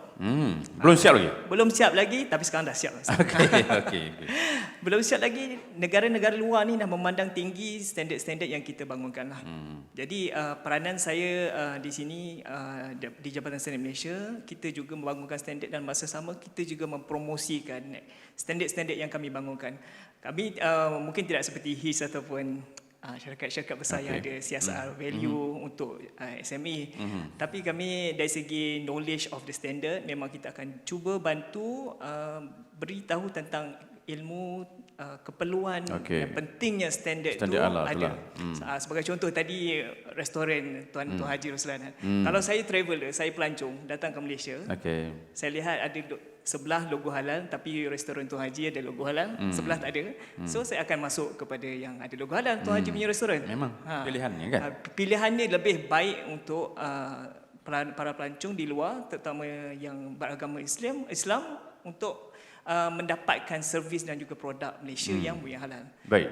Dan satu lagi Ustaz, saya tertarik dengan model yang dibangunkan di negara jiran kita seperti Thailand. Mereka menggunakan logo halal ni, walaupun kita tahu negaranya bukannya 100% Muslim, tapi dia menggunakan logo halal untuk tap pasaran di Middle East. Jadi dia membantu SME dan juga mikro. Bagaimana dia membantu supaya SME ni ada peluang, bukan sahaja peluang tetapi membetulkan mindset supaya mereka mampu untuk ekspor sehingga ke luar negara. Bukan sahaja untuk pasaran domestik tetapi ke luar negara. Selain daripada infrastruktur yang boleh dibantu oleh industri-industri ataupun government agency lah. Itu antara model yang negara jiran kita cuba gunakan. Dan saya fikir benda ni boleh kita aplikasikan di negara kita sendiri, yang mana kita juga ada ramai pemain-pemain industri. Kita lihat tadi ramai juga yang kata pengusaha-pengusahanya adalah Muslim dan juga ni untuk mendapatkan persetujuan halal. Dan kalau boleh dia tidak hanya perkataan susah tu kita dahulukan. Kita kena sebut mudahnya mendapat persetujuan halal. Maknanya kita kena tukar kita punya mind lah. Mudah. Okey, terima kasih banyak kepada Encik Syafiq yang juga memberikan sedikit kesimpulan mudah dapat sedia halal. Jadi halal kita sudah berada di penghujung rancangan ini. Kita juga mengucapkan terima kasih kepada Tuan Zulkarnain Shah Zainal Abidin sebagai COO HIS, dan juga kita ada Tuan Haji Roslan daripada QSR, dan juga kepada Puan Sri Azalina Muhammad Ghazali daripada Dua Parma Biotech Berhad, dan juga Syafiq daripada Jabatan Standard Malaysia. Jadi itu juga merupakan pandangan-pandangan yang ikhlas yang dilontarkan oleh kita punya panel. Jadi secara kesimpulannya, saya tak nak tanya kepada ahli panel, saya nak tanya kepada penonton yang ada di hadapan saya ini. Is it really hard to get? Tak dengar? No Jadi itulah kesimpulannya, tak susah pun mendapat sedia halal. Yang penting kita kena ubah kita punya mindset bahawa senang, dia akan jadi senang. Apa juga kadang-kadang kita punya dapat informasi bukan daripada orang yang tepat. Orang yang telah gagal dapat sedia halal, memang dia akan cakap sukar. Kan? Atau juga orang yang telah dapat sedia halal, dia kata jangan mohon, dia tak nak orang lain mohon sedia halal, biarlah dia seorang yang dapat sedia halal. Juga ada juga style macam tu. Apa pun juga, saya nak tinggalkan anda dengan perkataan ini, iaitu yakini halal Malaysia. Sekian, Assalamualaikum warahmatullahi wabarakatuh.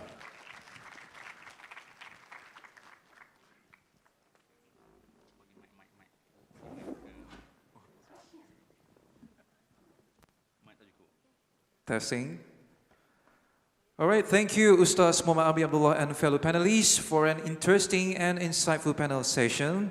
So, ladies and gentlemen, before we proceed, as an appreciation for all the support and contribution, now may we invite Mr. Zulkarnain Shah Zainal Abidin to deliver our token of appreciation to all our panelists and moderator. All right, first up, Mr. Haji Roslan bin Saludin, the General Manager Syariah and Halal Compliance Department, QSR Branch Holdings Berhad.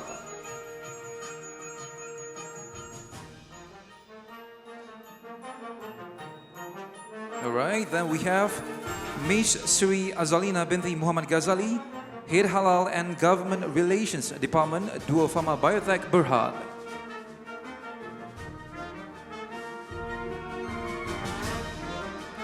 Not forgotten, Mr. Muhammad Shafiq bin Muhammad Zakaria, Senior Assistant Director Standardization on Education Unit, Department of Standard Malaysia.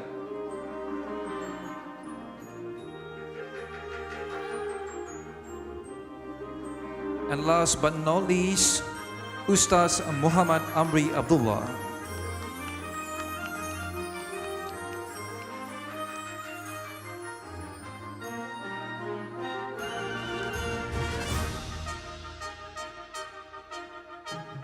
All right, thank you so much to all our guests up there. You may now go and proceed to the next session.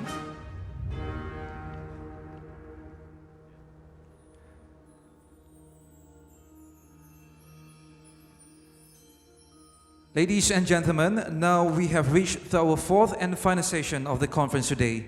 This session will discuss on redefining the next trillion industry, creating effective marketing strategies for halal industry. Please welcome all the panel speakers and moderator to come on stage.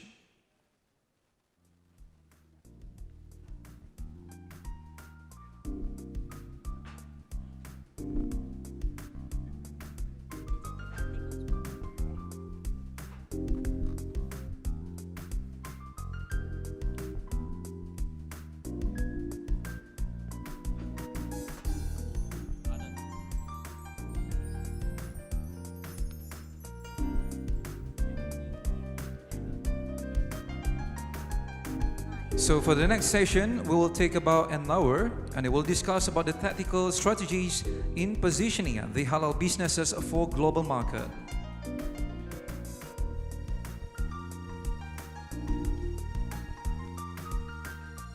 And today we have Mr. Hanisian Alias as our moderator.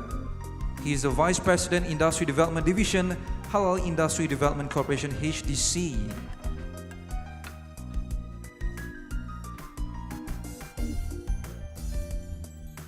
And together with Mr. Hani Sofian bin Alias, we have four other panelists, and they are Dr. Sirajuddin Suhaimi, who is the Director Malaysia Halal Council Secretariat Jakim, Dr. Azman Shah Muhammad Yusof, Chief Executive Officer Norport Malaysia Berhad, Mr. Muhammad Aminuddin Syam Tajuddin, the Director of Europe and America Section Martrade, and Mr. Shinya Yokoyama, the co-founder of Food Diversity Inc. Japan.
Once again, welcome to all our panel speakers and moderator.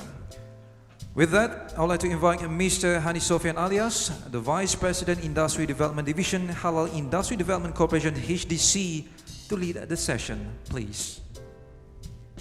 Thank you, Mr. MC. Okay.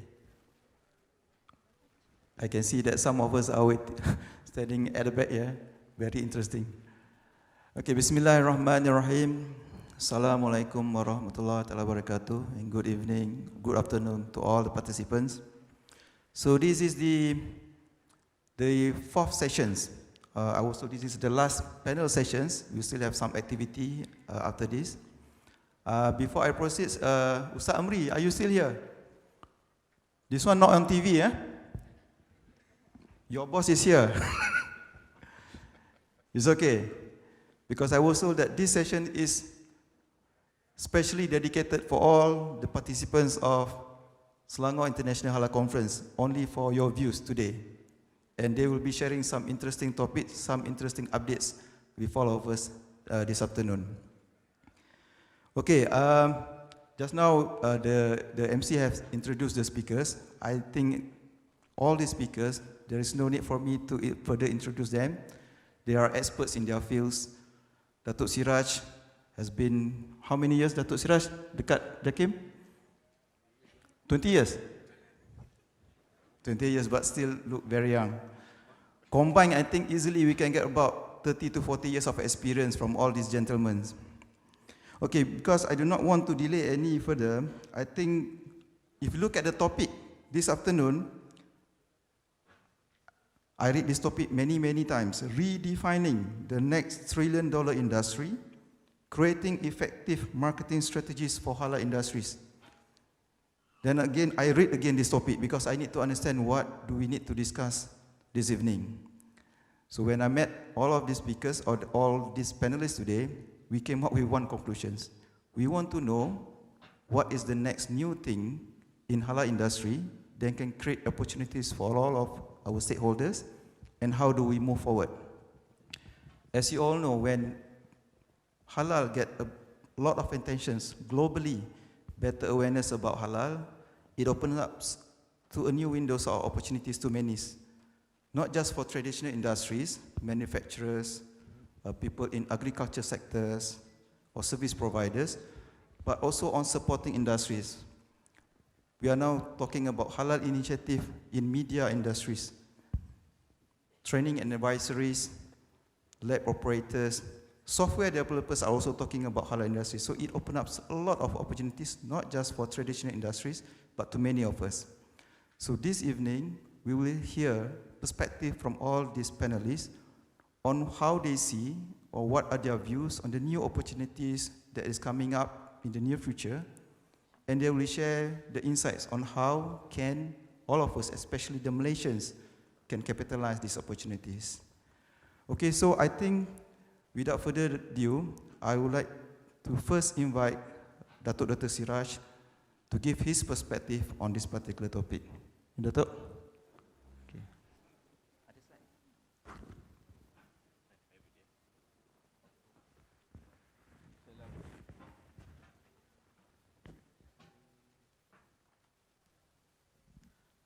Assalamualaikum warahmatullahi wabarakatuh.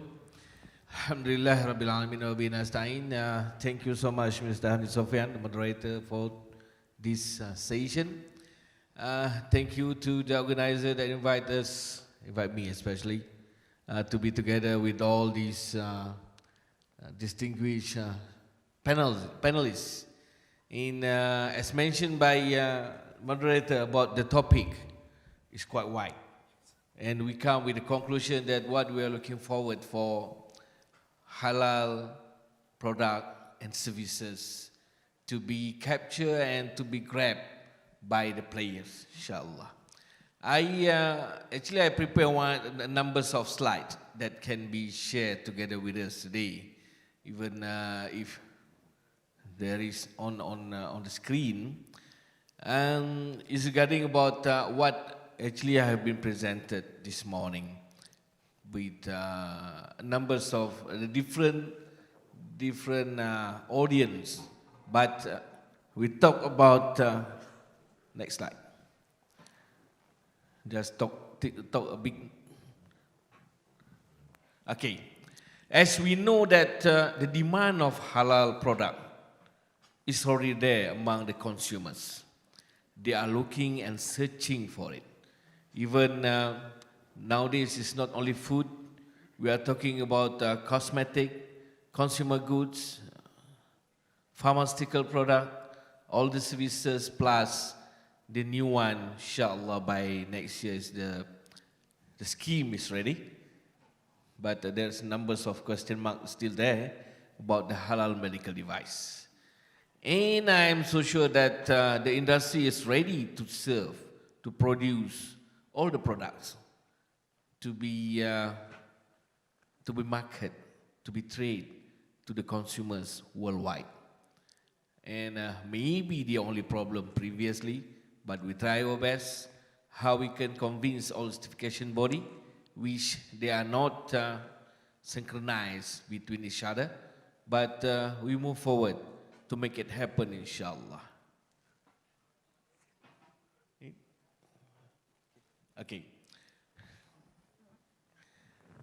Through the latest statistic from Worldometers, that the current population of the world is 7.7 billion. You can see that the highest numbers of Muslim population as the consumers of halal food in Middle East, secondly in Southeast Asia. But I can see today, and I can announce it that the demand of halal food is not only from Muslim.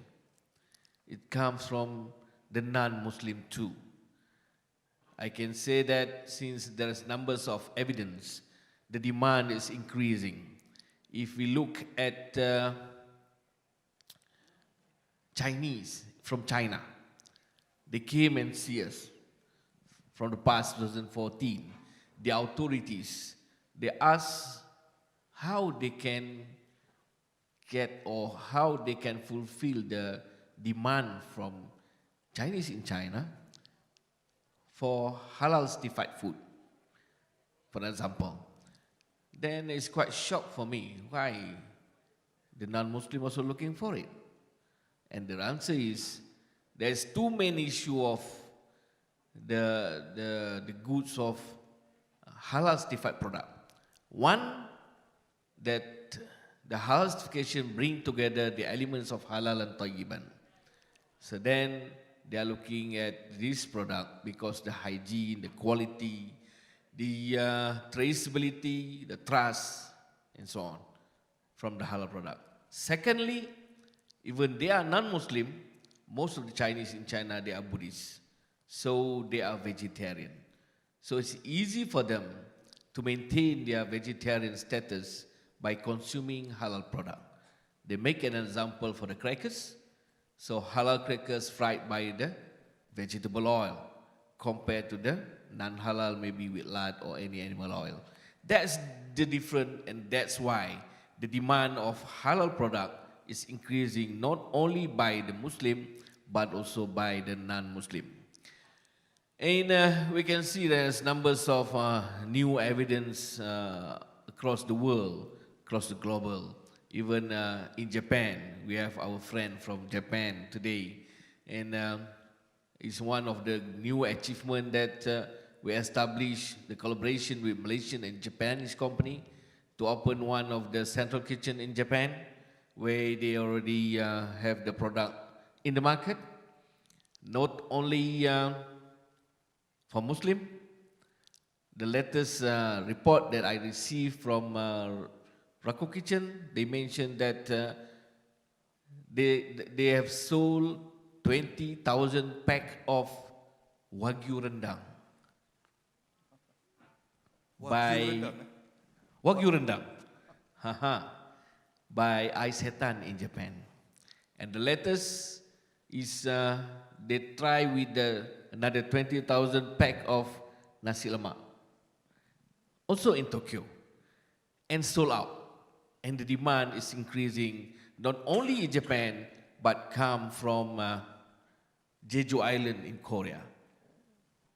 That's the new development and the new stories that I want to share with the audience today.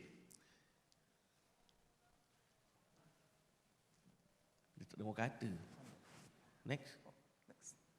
Okay. If we see that the highest, you mentioned that global Muslim spend is more on Islamic finance. But second is food and followed by the rest, the others. So we can see that the target value is increasing.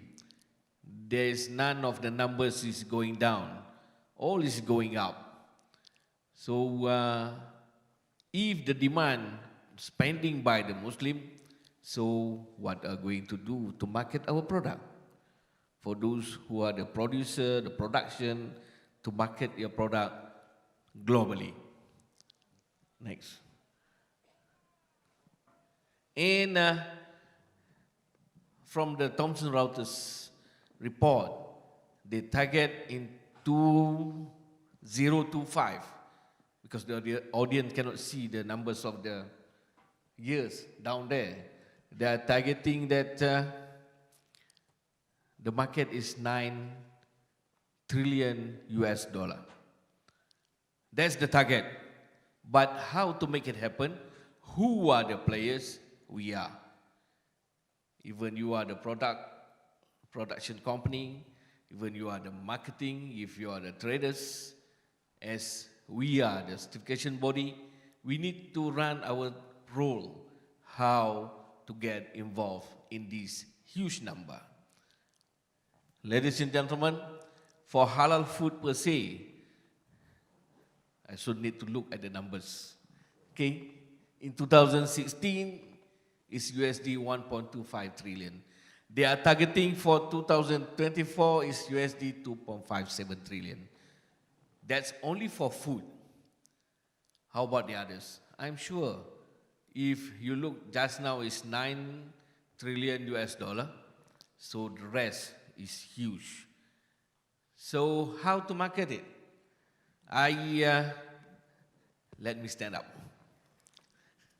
because I cannot just sitting and relax.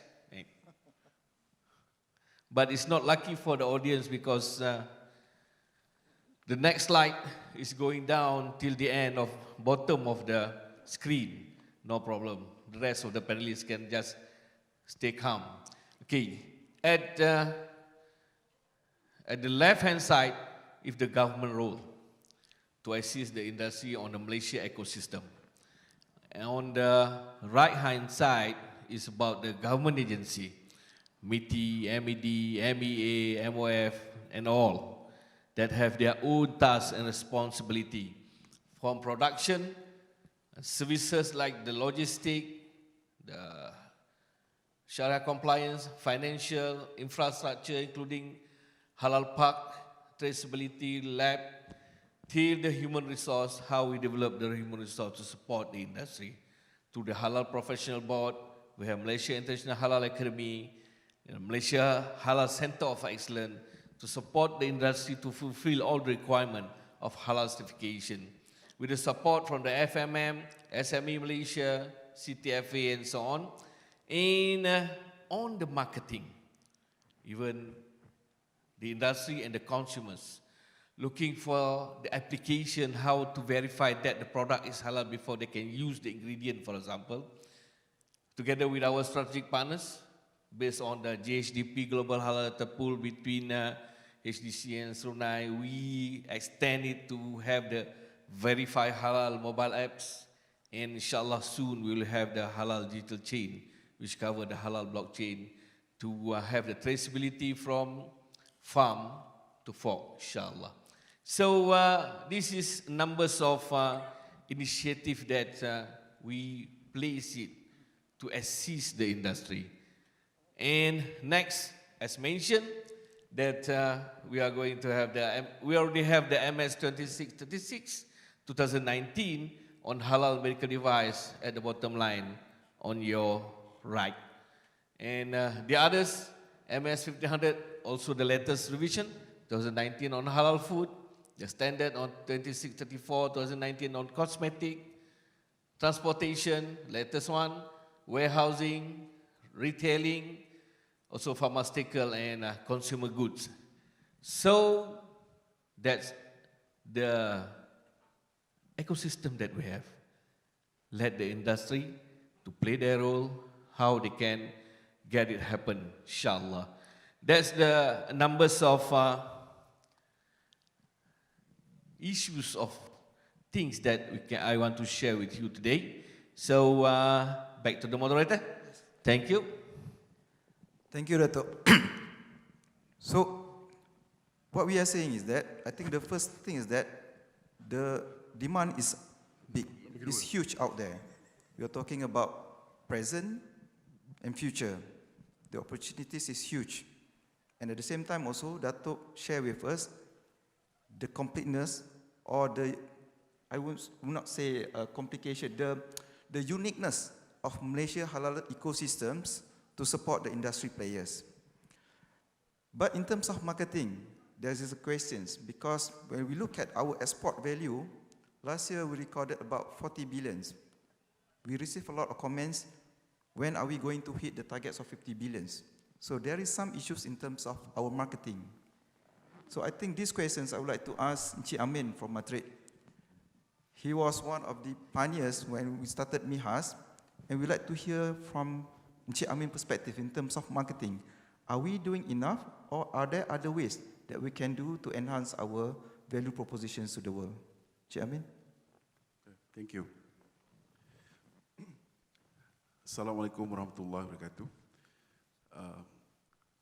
First of all, thank you very much for the invitation from the organizer, and it's a privilege and honor to be among the speakers or the panelists today. You know, as Dato' mentioned, these are all, I think, old hands in the halal industry, even though not so old looking. Yeah. To the halal food, I hope.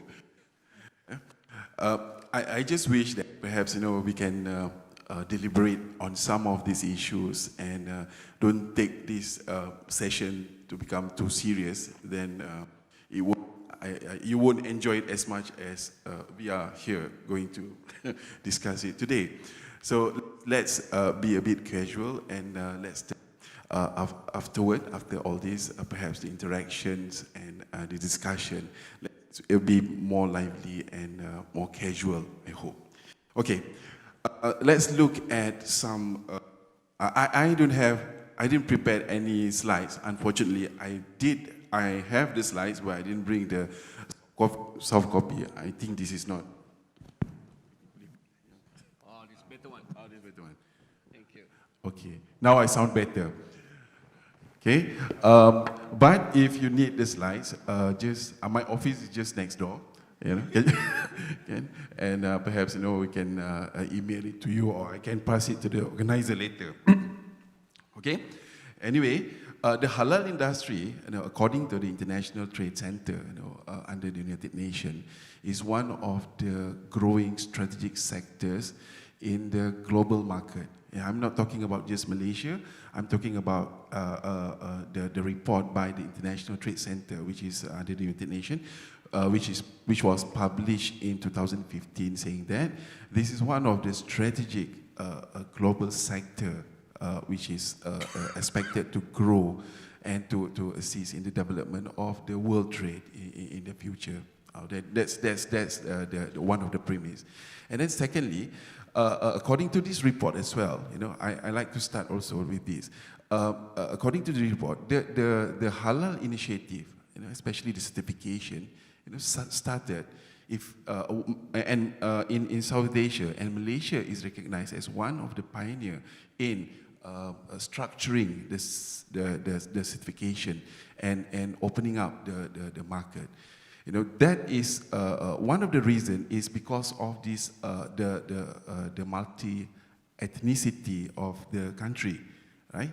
So because of this, the issue of confidence, the issue of integrity, the issue of customer has raised, and halal become eminent and important for this market. And that's, according to the report, one of the strategic or important factor which fuel the growth of the industry initially, right? So with that, I think we have seen the growth of the industry itself, you know, in the country and in the region, and you can see the global growth.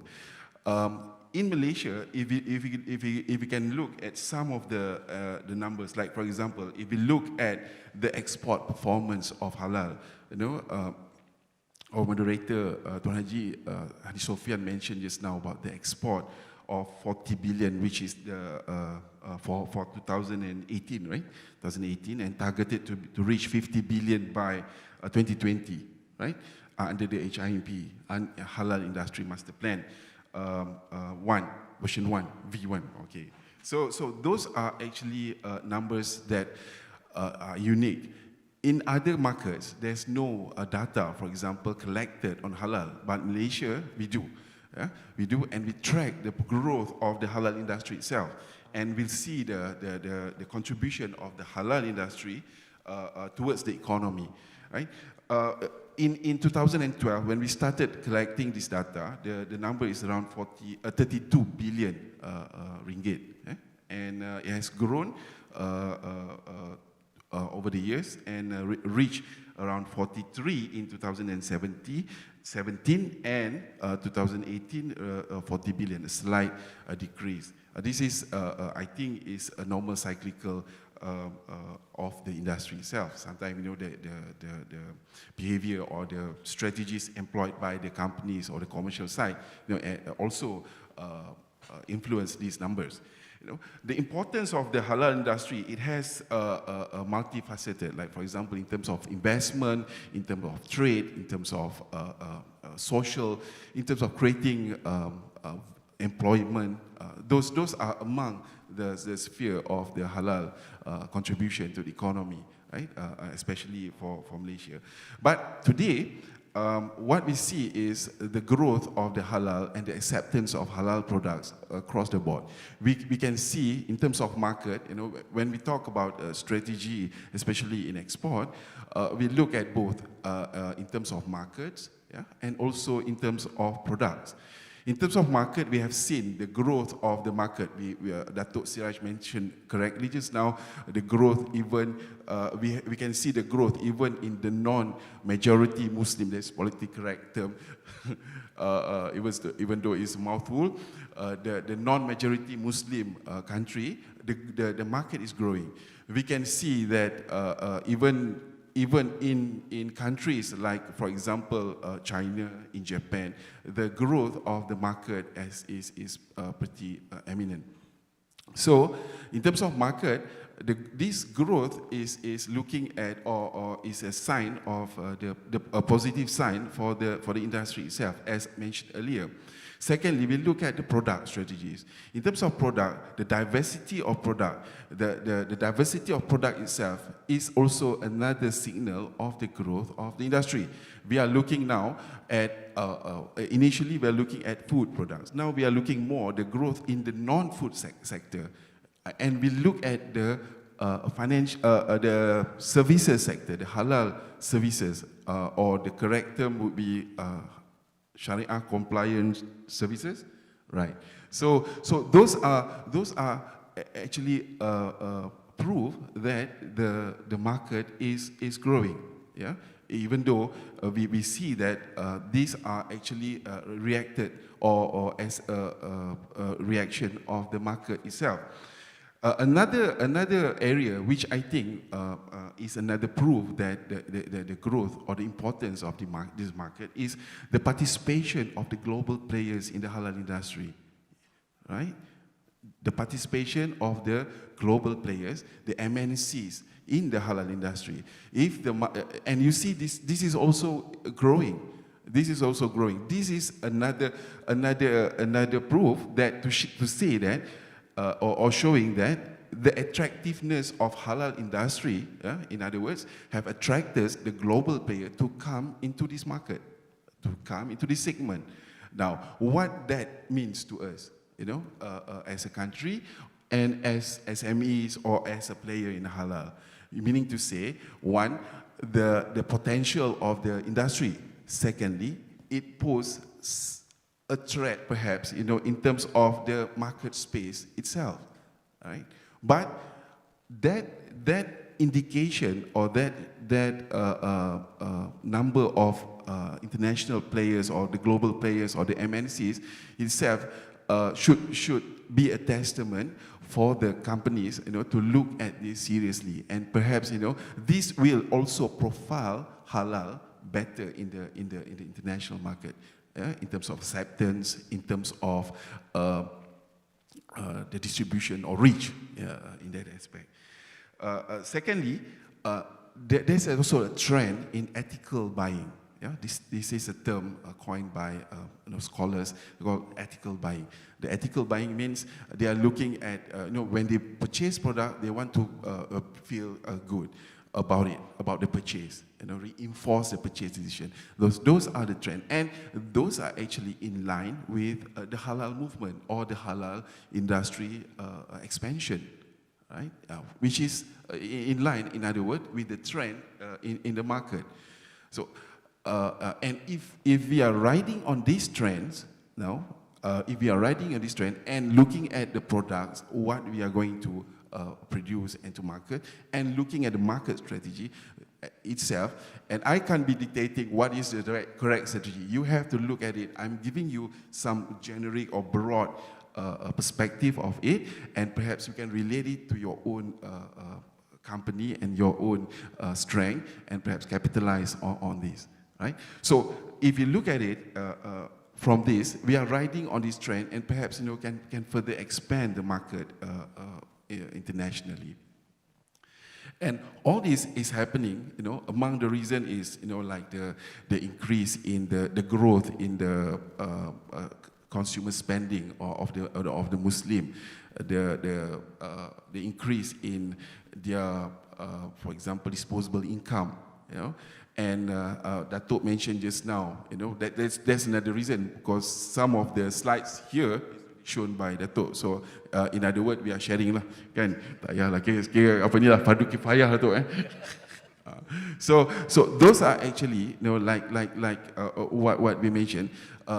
There's a lot of study and research done on this, and we've seen that, like for example, the growth of the Muslim population, and majority of them is actually the young Muslim population who are actually more educated, more informed, and the decisions are informed decisions. Yeah, the level of Islamic consciousness, they are now more conscious about what they consume. Yeah, so these are all factors cited by scholars and researchers in explaining the growth of the halal market. Now, let's look at the Malaysian initiative. Like, for example, in Madrid, we are looking at internationalizing the halal products. Now, in looking at that, there are three prongs or three levels of initiative. One is looking at the branding, the country branding of halal itself. Identifying Malaysia as the halal hub or the halal powerhouse in the world. Now, that is positioning or associating Malaysia as one of the major player, or if not, the major player in the halal industry. That's a country branding. The second level is looking at the certification itself, the halal logo, the Jakim halal logo. That is another branding that is important in positioning the Malaysian products, our products, outside that. Right? Because of the strength, what it represents, the halal logo itself is not just a logo. What it represents integrity, it represents the halal toyiban, it represents the process, the values it represents. So that is another level of branding that we are looking at. The third level is actually, the third level of branding is the product itself. Now, the product of Malaysia, which carries that halal, reinforced by those, the halal branding, the halal logo, and then the Malaysian country branding. So those three are actually, should carry some value and differentiate the product in the market, right? So those are among the thinking or the initiative or the strategies that we are looking at. Now, if we look at Madrid, Madrid as a trade promotion organization, yeah, we promote Malaysian product all over the world, and we have, like, one of our key strength is the network that we have abroad. We have over 40 offices abroad to help us in marketing and bridging the product to the international market. Now, if you look at one of the key initiative, I don't know whether the organizer will be met with me after this, because I'm promoting Mihas in their event, right? But in any case, one of the key initiative is the Malaysian International Halal Showcase, which is part of the Jihaz initiative. Yeah, or last time it was called the Malaysian Halal Week or the World Halal Week. So this is actually with Mihas that we are showcasing Malaysian capabilities in the halal industry, not only the products, but the whole value chain of Malaysian capability, including in terms of academics, in terms of R&D, in terms of commercialization, yeah, the whole stretch of the halal value system. So I think at the moment I stop at that before, you know, to give opportunity for others to speak as well. I think, thank you very much. Thank you, Jermaine. Wow. Thank you, because Menteri have done a lot to help, especially our SMEs in exporting the halal products, especially the MDG grants, of course. But one of the key issues that was highlighted by the SMEs is that when they promote their products effectively, the next question is how do they do the business? One of the key issues is on the cost of doing business. And I think today we have Dato' Azman here from Northport. Probably Dato' Azman can share with us a bit when it comes to the logistics parts of transporting or logistic on the halal products. Dato' Azman, maybe some good news that you want to share, some projects that you have right now? Some ideas. Okay, thank you. Okay. Thank you. The reason why I'm standing up is because I don't want to block the slides. Second is I don't want to fall asleep also listening to myself. Okay, all right. This is I think my third time here at SIBS, and I also was fortunate enough to be invited as a speaker for JIHAS as well. So I was hard pressed to do the slides and have the talking points because I don't want to sound repeating the same old mantra. But we have actually made some progress. And I would like to share this with you. I was told that we're given 10 minutes, so there's only 10 slides here. Okay, let me see whether this works. Right, just a little introduction about Northport. We are the senior port in Port Klang. There's actually Northport and Westports. We were the first port in Port Klang, established in 1901. So we have 118 years of history. And because you are that old, you get to be the first in everything. So we were the first port to receive halal certification for one of our warehouses. Yeah? So it's in our DNA to promote halal trade, basically. So, what we did, or what we tried to do, we've tried many things over the years, previous management, previous shareholders of Northport. But when MMC came over and I came along with the package in 2016, we basically looked at the halal export market to see what else we can do as a facilitator to help Malaysian exporters to penetrate the market. And we did our research. We attended MIHAS without taking up a booth, yeah, because we wanted to go undercover. And we found out from the exporters themselves, yeah, that a lot of issues are actually hindering them. The first one, of course, is the red tape. The customs and other government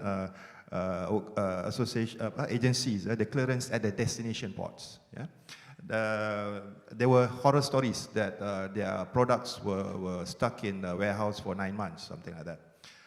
The second thing is, of course, the lack of familiarity with the export market. I mean, I don't think anybody would want to send durian coffee to Japan, right? But they want to send durian coffee to China. So we need to have that familiarity with the export markets. The third, basically, is the ineffective marketing approach. I was a bit controversial at JIHAS. I said that we actually in Malaysia in the supermarkets we have a non-halal counter so that the Muslims doesn't go into that area. But if you're overseas, are you going to put a halal section in what do you call it, in a foreign supermarket in a faraway land? Are we saying that only the Muslims should go there? I think we should really look at halal products as a brand. Market it as a virtue so that we can actually market it based on its virtues so that we can actually, instead of 2.2 billion Muslim population as your target market, it should be 7.7 billion world population as your target market. And the brand has got fantastic virtues: traceability, purity, and cleanliness. I mean, you know, the example given by Dr. Siraj about the Chinese, basically, in China, is that they don't trust their own countrymen. So when we were working together with Weifang Port in China, they asked us for three things: food, dairy products, and pharmaceutical, and cosmetics. Yeah, because the milk in China is not really milk. Yeah, so this was the feedback that we got. Yeah, and unfortunately, I'm sure the Madrid statistics will show. I think we only supply 6.5% of China's halal export requirements, if I'm not mistaken. So that's really not right, lah. Yeah. The lack of price competitiveness. It's unfortunate, but it's true that you know, because it is very fragmented, you know, in terms of the value chain, that by the time the exporters' products reach the port, everybody has, you know, priced in their margins, and then they come to me and ask for discount on storage and sebagainya. So that is not right. By the time you reach your destination market, you are no longer price competitive. Yeah. So that's something that needs to be sorted out. And then you have, yeah, how you actually market it, form versus substance. If it's just only products for Muslims, why are we shortchanging ourselves? So we should go and market the substance, yeah, the traceability, the purity, and the cleanliness. And then next, basically difficult to get financial support. I don't want to go into this. Nanti Kang Haji Zulkarnain pun kena, you know, basis budget, yeah. But it is true, it is difficult for banks to get involved in financing of SMEs exporting. Yeah? But the main issue is actually logistics issues are not resolved. You can have the best halal hubs in the world, but if your logistics cost is challenging, if it's too high, then basically it is a problem. Why should halal products be sold at a premium because of some other obstacles along the way? That should not be the case. So when we did this, study, basically, we came up with this proposed solution, which is not coming out. Okay, there it is. Yeah, we wanted to create a halal silk route. Yeah, where we basically, we put this into the ecosystem. We have Jakim's halal certification, which is world-renowned. You have the free zone facilities, which is something that I manage. We have Malaysia positioning as a potential distribution hub to the world. We have, and we will provide the end-to-end integrated logistics solution. I'm sure the slides can be shared by the organizers later on. And if you actually market halal as a brand, I think you open up to a bigger audience. Yeah? And transparency on operating costs. It took me a whole year to work out what is the best way to go from port to port, from Port Klang to China. Yeah? Because we needed to make sure that there is transparency and so on and so forth. And we've done that. Yeah? And the idea is to have a one-stop center, a halal silk route one-stop center, which basically, you know, the value chain that we create with our partners can actually offer end-to-end logistics services, also have integrated value-added services. 25 of my staff know how to do Sertu, by the way, and it's actually certified by Jakim. Hassle-free documentation processes, meaning that we do our homework first at the destination port. Yeah? We get the information, we found out what is it that they need, because every market is different. And then with that knowledge, we tell our exporters, our would-be exporters, what do you need to do? What do you need to prepare? Yeah? And of course, halal and Toyiban throughout the process. So this concept, we actually brought 7, I call Rombongan Cik Kia Halal, 7 SMEs to Weifang Port in China in May last year. 5 days after the election. Where am I supposed to point this? Okay. And this was a success story. 150 trade delegates, even the mayor of Fujian province came along, Madrid's Beijing representative came along, And we have now 7 SME exporters with 21 SKUs registered in the China custom clearance system, so they can always export. You no longer have to, with this, basically you no longer have to, go like Pasar Malam and bring all your stuff there and then wait for the next expo and so on and so forth. This is something that we want to do. This is our contribution for the halal industry. And this is the one-stop logistics solution that we're talking about. From end to end, we need to understand what is the value chain and where are the gaps so that we can actually solve this. Yeah? So from the manufacturer, you should only be worried about manufacturing, giving the best quality, fulfilling the requirements of your destination, of your market, or your consumers. Then everything else, like the freight forwarding, the custom broker, the logistics, the port basically, putting it onto the shipping lines, and then at the receiving end, at the ports, the logistics center, the customs broker, and so on and so forth. And until you reach the supermarket shelf, there must be an ease of doing business. The value chain must be created. And this is what we did for Weifang. And this is what we are trying to do now with Japan. We're trying to establish a Malaysia-Japan halal value chain. The MOU was signed in February this year with 2 Japanese companies, Nichire and Sojitz. And basically, we are on track to deliver the first shipment by the 29th of October, just in time for the Madrid Export Acceleration Program. We are working closely with them. Sorry, ini dah punchline dah ni, okay. But there is one gap. There is one gap. In our whole value chain, we found that we need somebody on the other side. We were lucky with China because Weifang port is owned by Sime Darby. So countrymen can talk. But in Japan, we had some problems. So now we are working with Brahim Foods of Japan, and they are playing that role. So we found that, on the ground in Japan, you need to have somebody who can guide you as to the documentation process, how to get clearance, the respective ministries, and at the same time also do the logistics, the marketing, and actually be the consignee. Yeah, and we don't have that. And I was hard pressed lah. What is the best way to do this? And I remembered, this is probably going to reveal how old I am lah. When Tun Mahathir was Prime Minister the first time around, I was a junior officer at Bank Negara. My first assignment was to look at Sogo Sosha, the Japanese trading company. Yeah, I'm sure the next panelist will tell you more about that. There are 7 big ones in the world right now, and they conquer most of the industries. The household names of Mitsui, Mitsubishi, Tokyo Susho, Itochu, Marubeni, Sumitomo, and Sojitz. Yeah, and these guys are good at their job. So what we need basically, now this is the punchline. We need to have our own Sogo Sosha. We need to have a public-private partnership between the government agencies, right, with all their expertise, working together with the private sector, whether it's our GLCs, and also to tie up with the existing Sogo Soshas, so that we don't have to reinvent the wheel. We leverage on each other's capabilities and each other's strengths. So you create a Malaysian Sogo Sosha, which will then serve the Malaysian exporters as well as the export destination.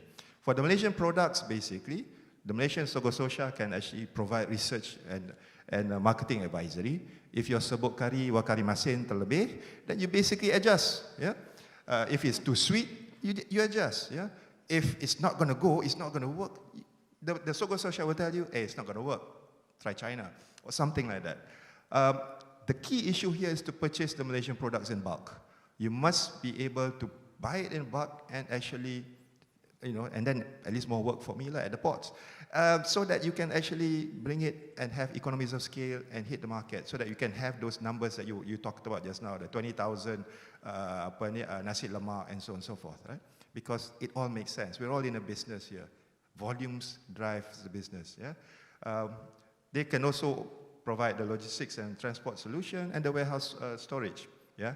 And on the other side, they will be the distributor and the marketer of the Malaysian halal products to the world, to the destination market.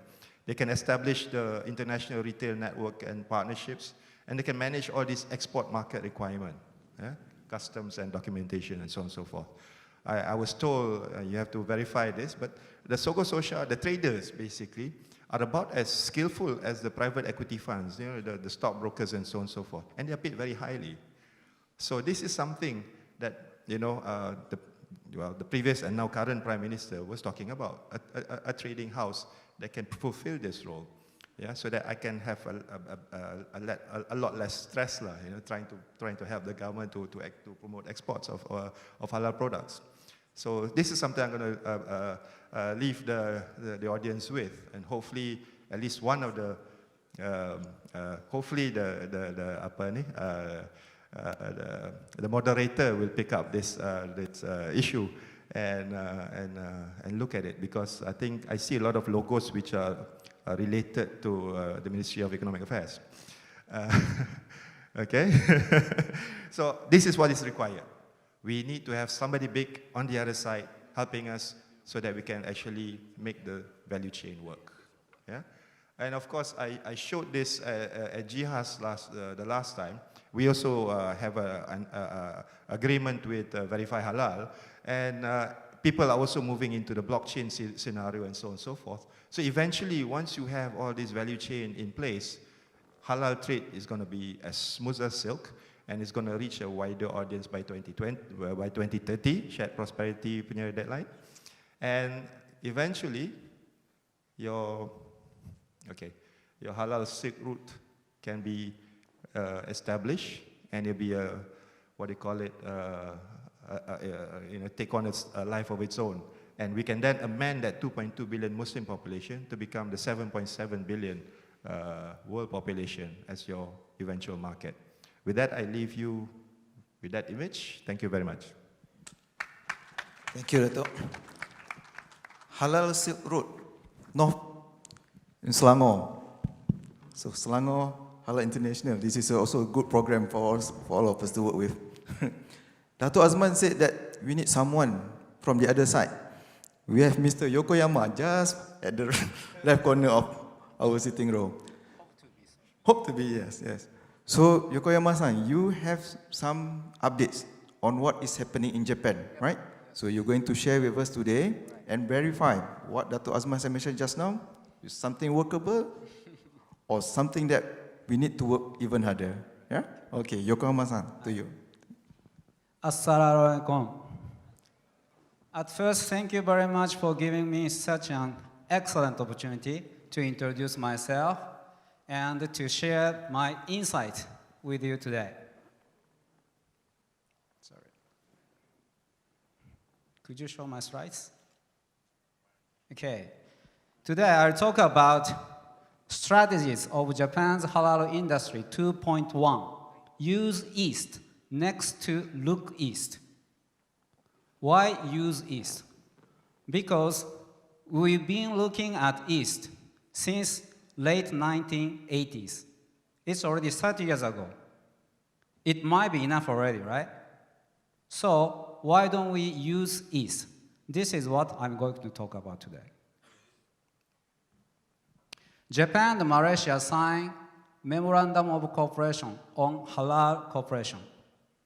Not only G2G, but also public to public. Malaysia and Japan has been signed so many MOU and MOC, especially maybe the last 5 years, especially aiming to 2020 Olympic Games. But how many results we saw so far?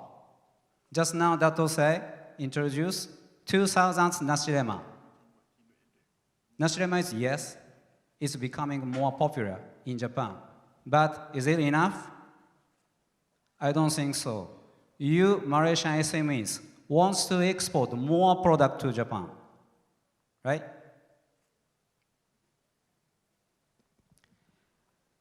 Because of Japanese government request, JAKIM accepted to recognize 7 local CBs in Japan. And eventually, unfortunately, Japanese halal certified companies or the Japanese companies who wants to obtain halal certification confused because they do not know which CBs they should talk to. This is the actual situation in Japan, okay? On the other hand, over 2 million Muslims, tourists, coming to Japan, 2020. I guess many of you have been to Japan before and may found so many business opportunities. Like, for example, you send your tourist sent to Japan, you collaborate with travel agent company in Japan, or you may sell your product to Japanese restaurants. But unfortunately, not many Japanese people have not recognized halal products yet. Why? Because halal is still new to Japanese people.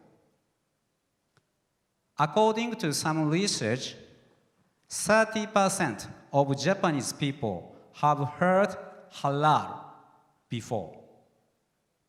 What do you think? This 30% of Japanese people know about halal. Is it enough? No. Maybe in Malaysia, 100% people know about halal, of course, right? But 30%, please remember, this 30% of Japanese people know about halal. So it means another 70% of Japanese people still don't know about halal. That is why even if you promote, my product is halal, my food is halal certified by Jakim, they don't know. Then they may ask you, so how? Right? Next. When I invited by Matrade and Jetro to give a talk in March this year, I suggest Malaysian SMEs, why don't we promote, okay, don't sell halal, sell Asian foods, Asian makan. Because just now, as I mentioned, most of Japanese people don't know about halal yet. So that is why you may say Asian makan or Asian gohan would be popular. It would be more workable to promote to Japanese consumers. You should look at Japanese consumers. Of course, you can target on Muslim travelers to Japan. 2 million would be enough for you, but might be 2 million Muslim travelers might be enough for you, but Japanese population is 120 million. Why don't we targeting on them, right? This slide is I want to share with you the most today. Okay. Opportunities to acquire Japanese resources and qualities. How to see this? Okay. Blue indicates 1995 age group of Japanese business owners. Then red indicates age group of Japanese business owner in 2015. You see, in 1995, many of Japanese business owners, the age around late 40s, before 50 years old. But 2015, they are reaching 70 years old. This is aging society. Okay?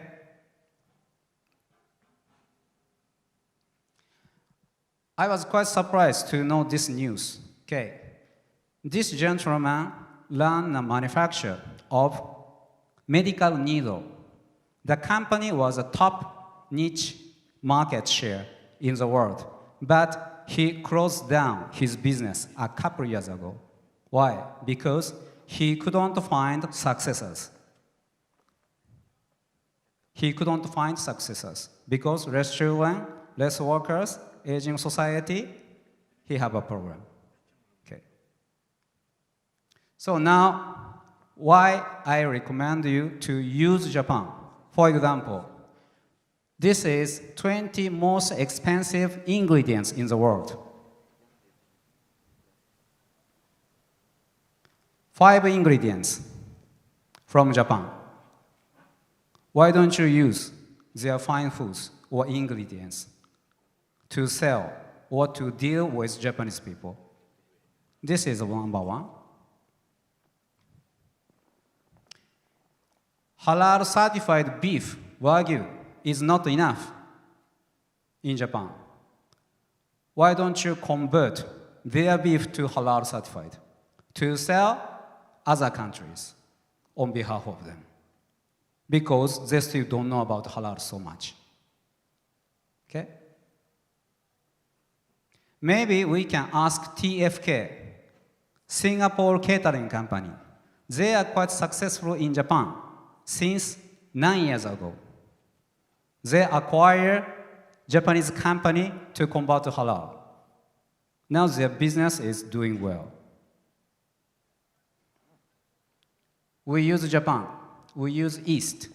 Maybe we can ask YTL, Malaysia Property Development Company. They made big success in Niseko, Hokkaido. These are just some of the examples which I would like to share with you. Use East. Okay? So local halal industry needs a bump, needs a revamp. Okay. So this is, okay. Yes, it's finished. Thank you very much.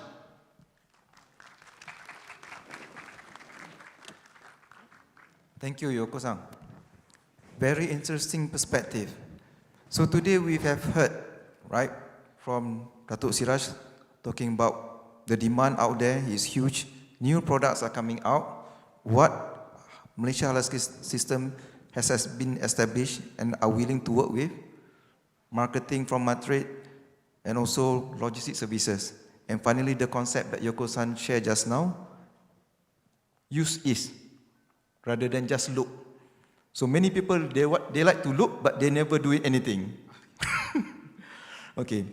So if you look at the time, we have about 8 more minutes, but I think probably if you want to discuss further, there's a lot of things that we want to discuss, but because of the time, I think now I want to open up the floor for questions so that we can probably answer 1 or 2 questions before we end the sessions.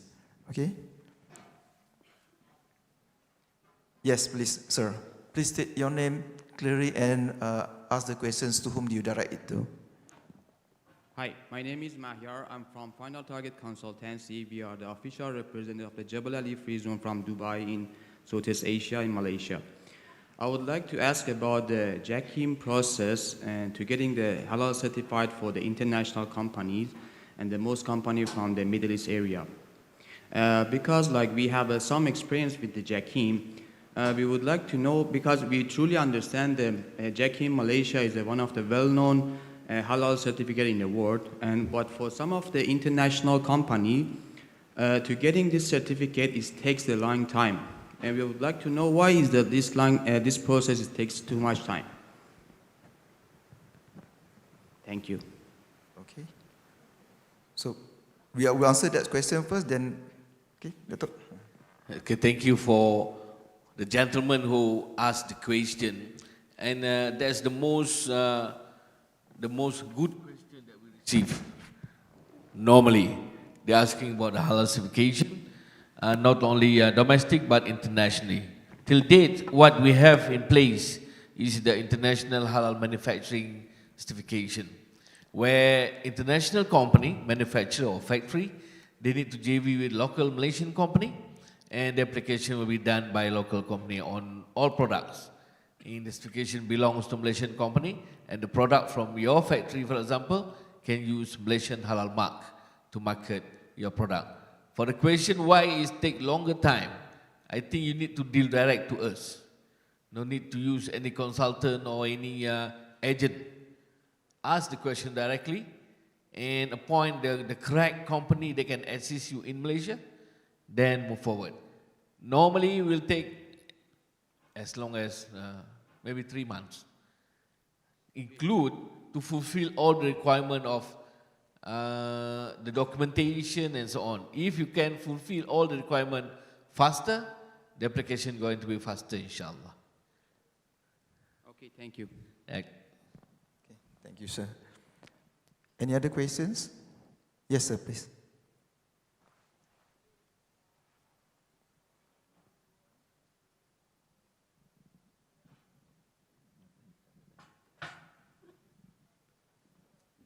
Assalamualaikum warahmatullahi wabarakatuh. My name is Firdaus from Innovation Associates Consulting. I would like to address this question to Dato Azman. You were talking, I'm sorry, the one from Northport? Yeah, okay, Dato Azman. Yeah, I would like to ask you regarding like, you were talking about like the technology solutions for halal industry. And in terms of technology solutions for halal industry, how is it the implementation of the technology in the halal industry? And what are the challenges in the implementation of technology? And maybe if you could show us a little bit of use case, that would be great as well. Thank you so much for your time. Oh, okay. I think you got the wrong Dato. Dato Siraj is in a better position to answer that question. Maybe it's because the slide that I showed at the end. But that is my wish, basically. As you know, even the current shipping industry, the word blockchain and fintech and all that hasn't arrived yet. We ourselves only migrated to having a dashboard on our WhatsApp mobile application earlier this year. So I guess in the halal sphere, there are companies, many companies who are already moving into that direction. We signed an agreement with one of them, which enables the verification of the halal status through that app that they have. The agreement that we have is basically to work off each other so that we can actually explore their database in terms of halal exporters so that we can actually help them solve their logistics problems. But in terms of industry-wide and so on and so forth, I think I'm not the right person to talk about that. But eventually, when the shipping line becomes more digitized, I mean, the shipping industry becomes more digitized, I think that this will fit in very, very well. Yeah, but as far as halal is concerned, I think our little steps has been to associate ourselves with Verify Halal, and that's about all that I can mention. Maybe Dato Siraj might want to add on that. Thank you, Dato Osman. And regarding about how we manage the digitalization of it, we are on the move. As I talked and discussed yesterday with another platform, we talked about all the main thing is the data itself. That's the first thing. And we feel lucky that in Malaysia we have started this halal certification online since 2007. So we have all the database about the product we certified halal. If you would just started it, forget about it. Okay? Then we move forward to have numbers of collaboration with the other countries. And Alhamdulillah, our strategic partners, they established the database under the Global Halal Data Pool together with the HDC. Then with Verify Halal, they have numbers of collaboration and MOUs, understanding with, till date, 32 countries, including Indonesia. So this is the way how we move forward. I'm quite shocked when they can convince MUI to join Verify Halal. But that may be the power of a lady. Maybe. How they can convince the MUI. They're quite straight and say, ini punyanya kami, means that belong to them. But they can convince them to join together with us in the same boat, in the same brand, and for the halal digital chain or for the blockchain, they ask another brand with the same platform, with the same engine. Means just the interface is different. We are waiting and still move forward, still work on it very hard, very patient with all the strategic partners to make it happen, inshallah. Try our best by 2020, after the launching will be happen soon, we can see and get this new gadget with these new games in place, inshallah. Thank you. Okay, ladies and gentlemen, I think that's the time that we have for today. I think once again, before we end these sessions, I would like to thank all the panelists Datuk Dr. Sirajuddin, Director Malaysia Halal Council from JAKIM, Cik Aminuddin, Matrade, Datuk Azman, CEO of Norport, and Yokoyama-san. Very insightful presentation today about new opportunities on halal. So with that, I think I once again thank you very much to all the panelists and thank you to all the participants as well for bearing with us and asking constructive, questions. And with that, I hand this back to the MC. Thank you.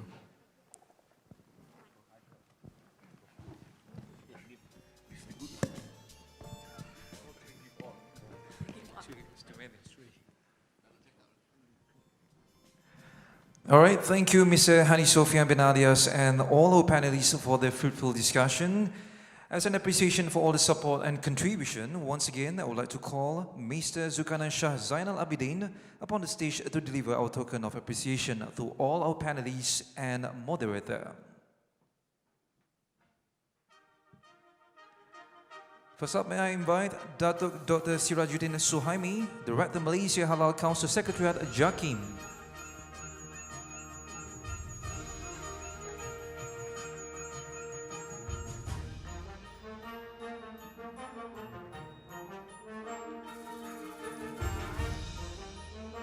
Datuk Azman Shah Muhammad Yusof, Chief Executive Officer, Norport Malaysia Berhad.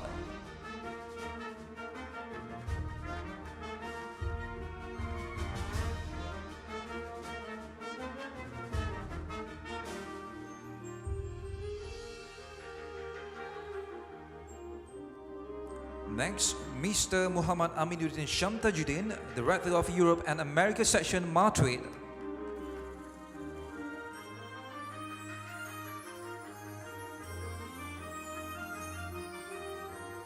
And Mr. Shinya Yokoyama, the co-founder of Food Diversity in Japan.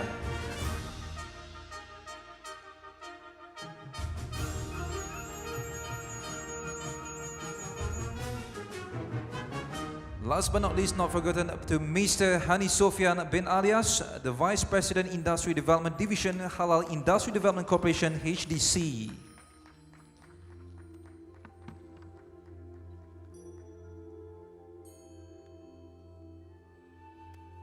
All right, thank you everyone. All right, can we have everyone up on the stage and we have a group photo all together?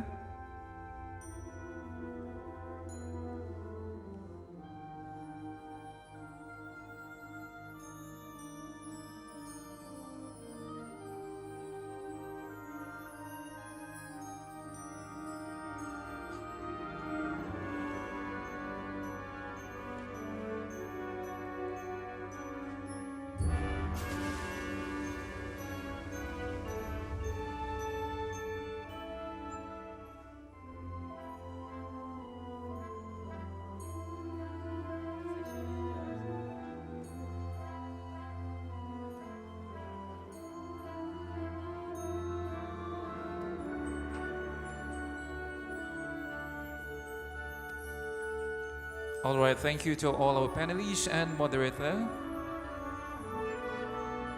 Ladies and gentlemen, if you have missed any information from the presentation slides during the panel discussion just now, fret not, our organizing committees will send you all the presentation slides directly to your registered email.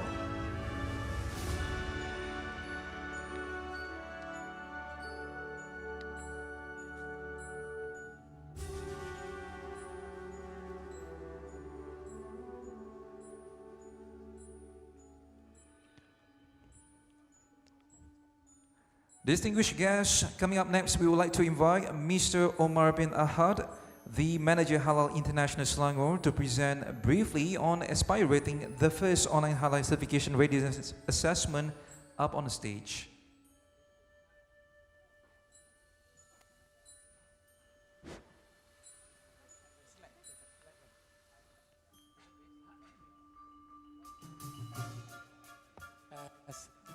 Assalamualaikum warahmatullahi wabarakatuh. Ladies and gentlemen, sorry, I suppose to come in the middle of another one conference, but due to the time constraints, so I come at last. The reason being is because there are 20 paid CRA clients that would like to know how the CRA will be done. I'm just going to go briefly. I'm not going to present the certificate readiness assessment. I just came here to announce that those 20 persons that already paid the stipulated fee will be sent a link to the website. I know some of you have wrongly interpreted that Aspire rating is in the form of apps, but actually it is still in the form of websites. We have not developed any apps as yet. So we will send you the link, bear with us. Inshallah, tomorrow morning, our staff will send it to you. And that link is valid for 7 days. So you have 7 days window to answer all those questions. So in between that, if you have any question or you do not understand any of those questions, you are free to call our office. We are always ready to entertain you with any questions with regards to our certificate readiness assessment. Thank you, gentlemen. And again, for your support on the launching of our system certificate readiness assessment. Thank you, and Assalamualaikum warahmatullahi wabarakatuh. Thank you, Mr. Omar bin Ahad, for the presentation. Some announcement, sorry. So please give him a nice warm of applause. Thank you. So we would like to express our gratitude and special thanks to all of the speakers, panelists, moderators, members of the media, and as well as to all participants for your presence and continuous support, without which this event would not be truly a success. So before we end our session for today, all participants who have registered and completed their online halal certification readiness assessment, you may proceed to the halal clinic at the back of the hall to get your form assessed by our authorized personnel. So for the rest of the participants, light refreshments are now served, so please make your way to the next hall to enjoy your meals. With that, Muhammad Shafiq Adnan, once again, thank you for your participation and see you again next year. Assalamualaikum and have a pleasant evening.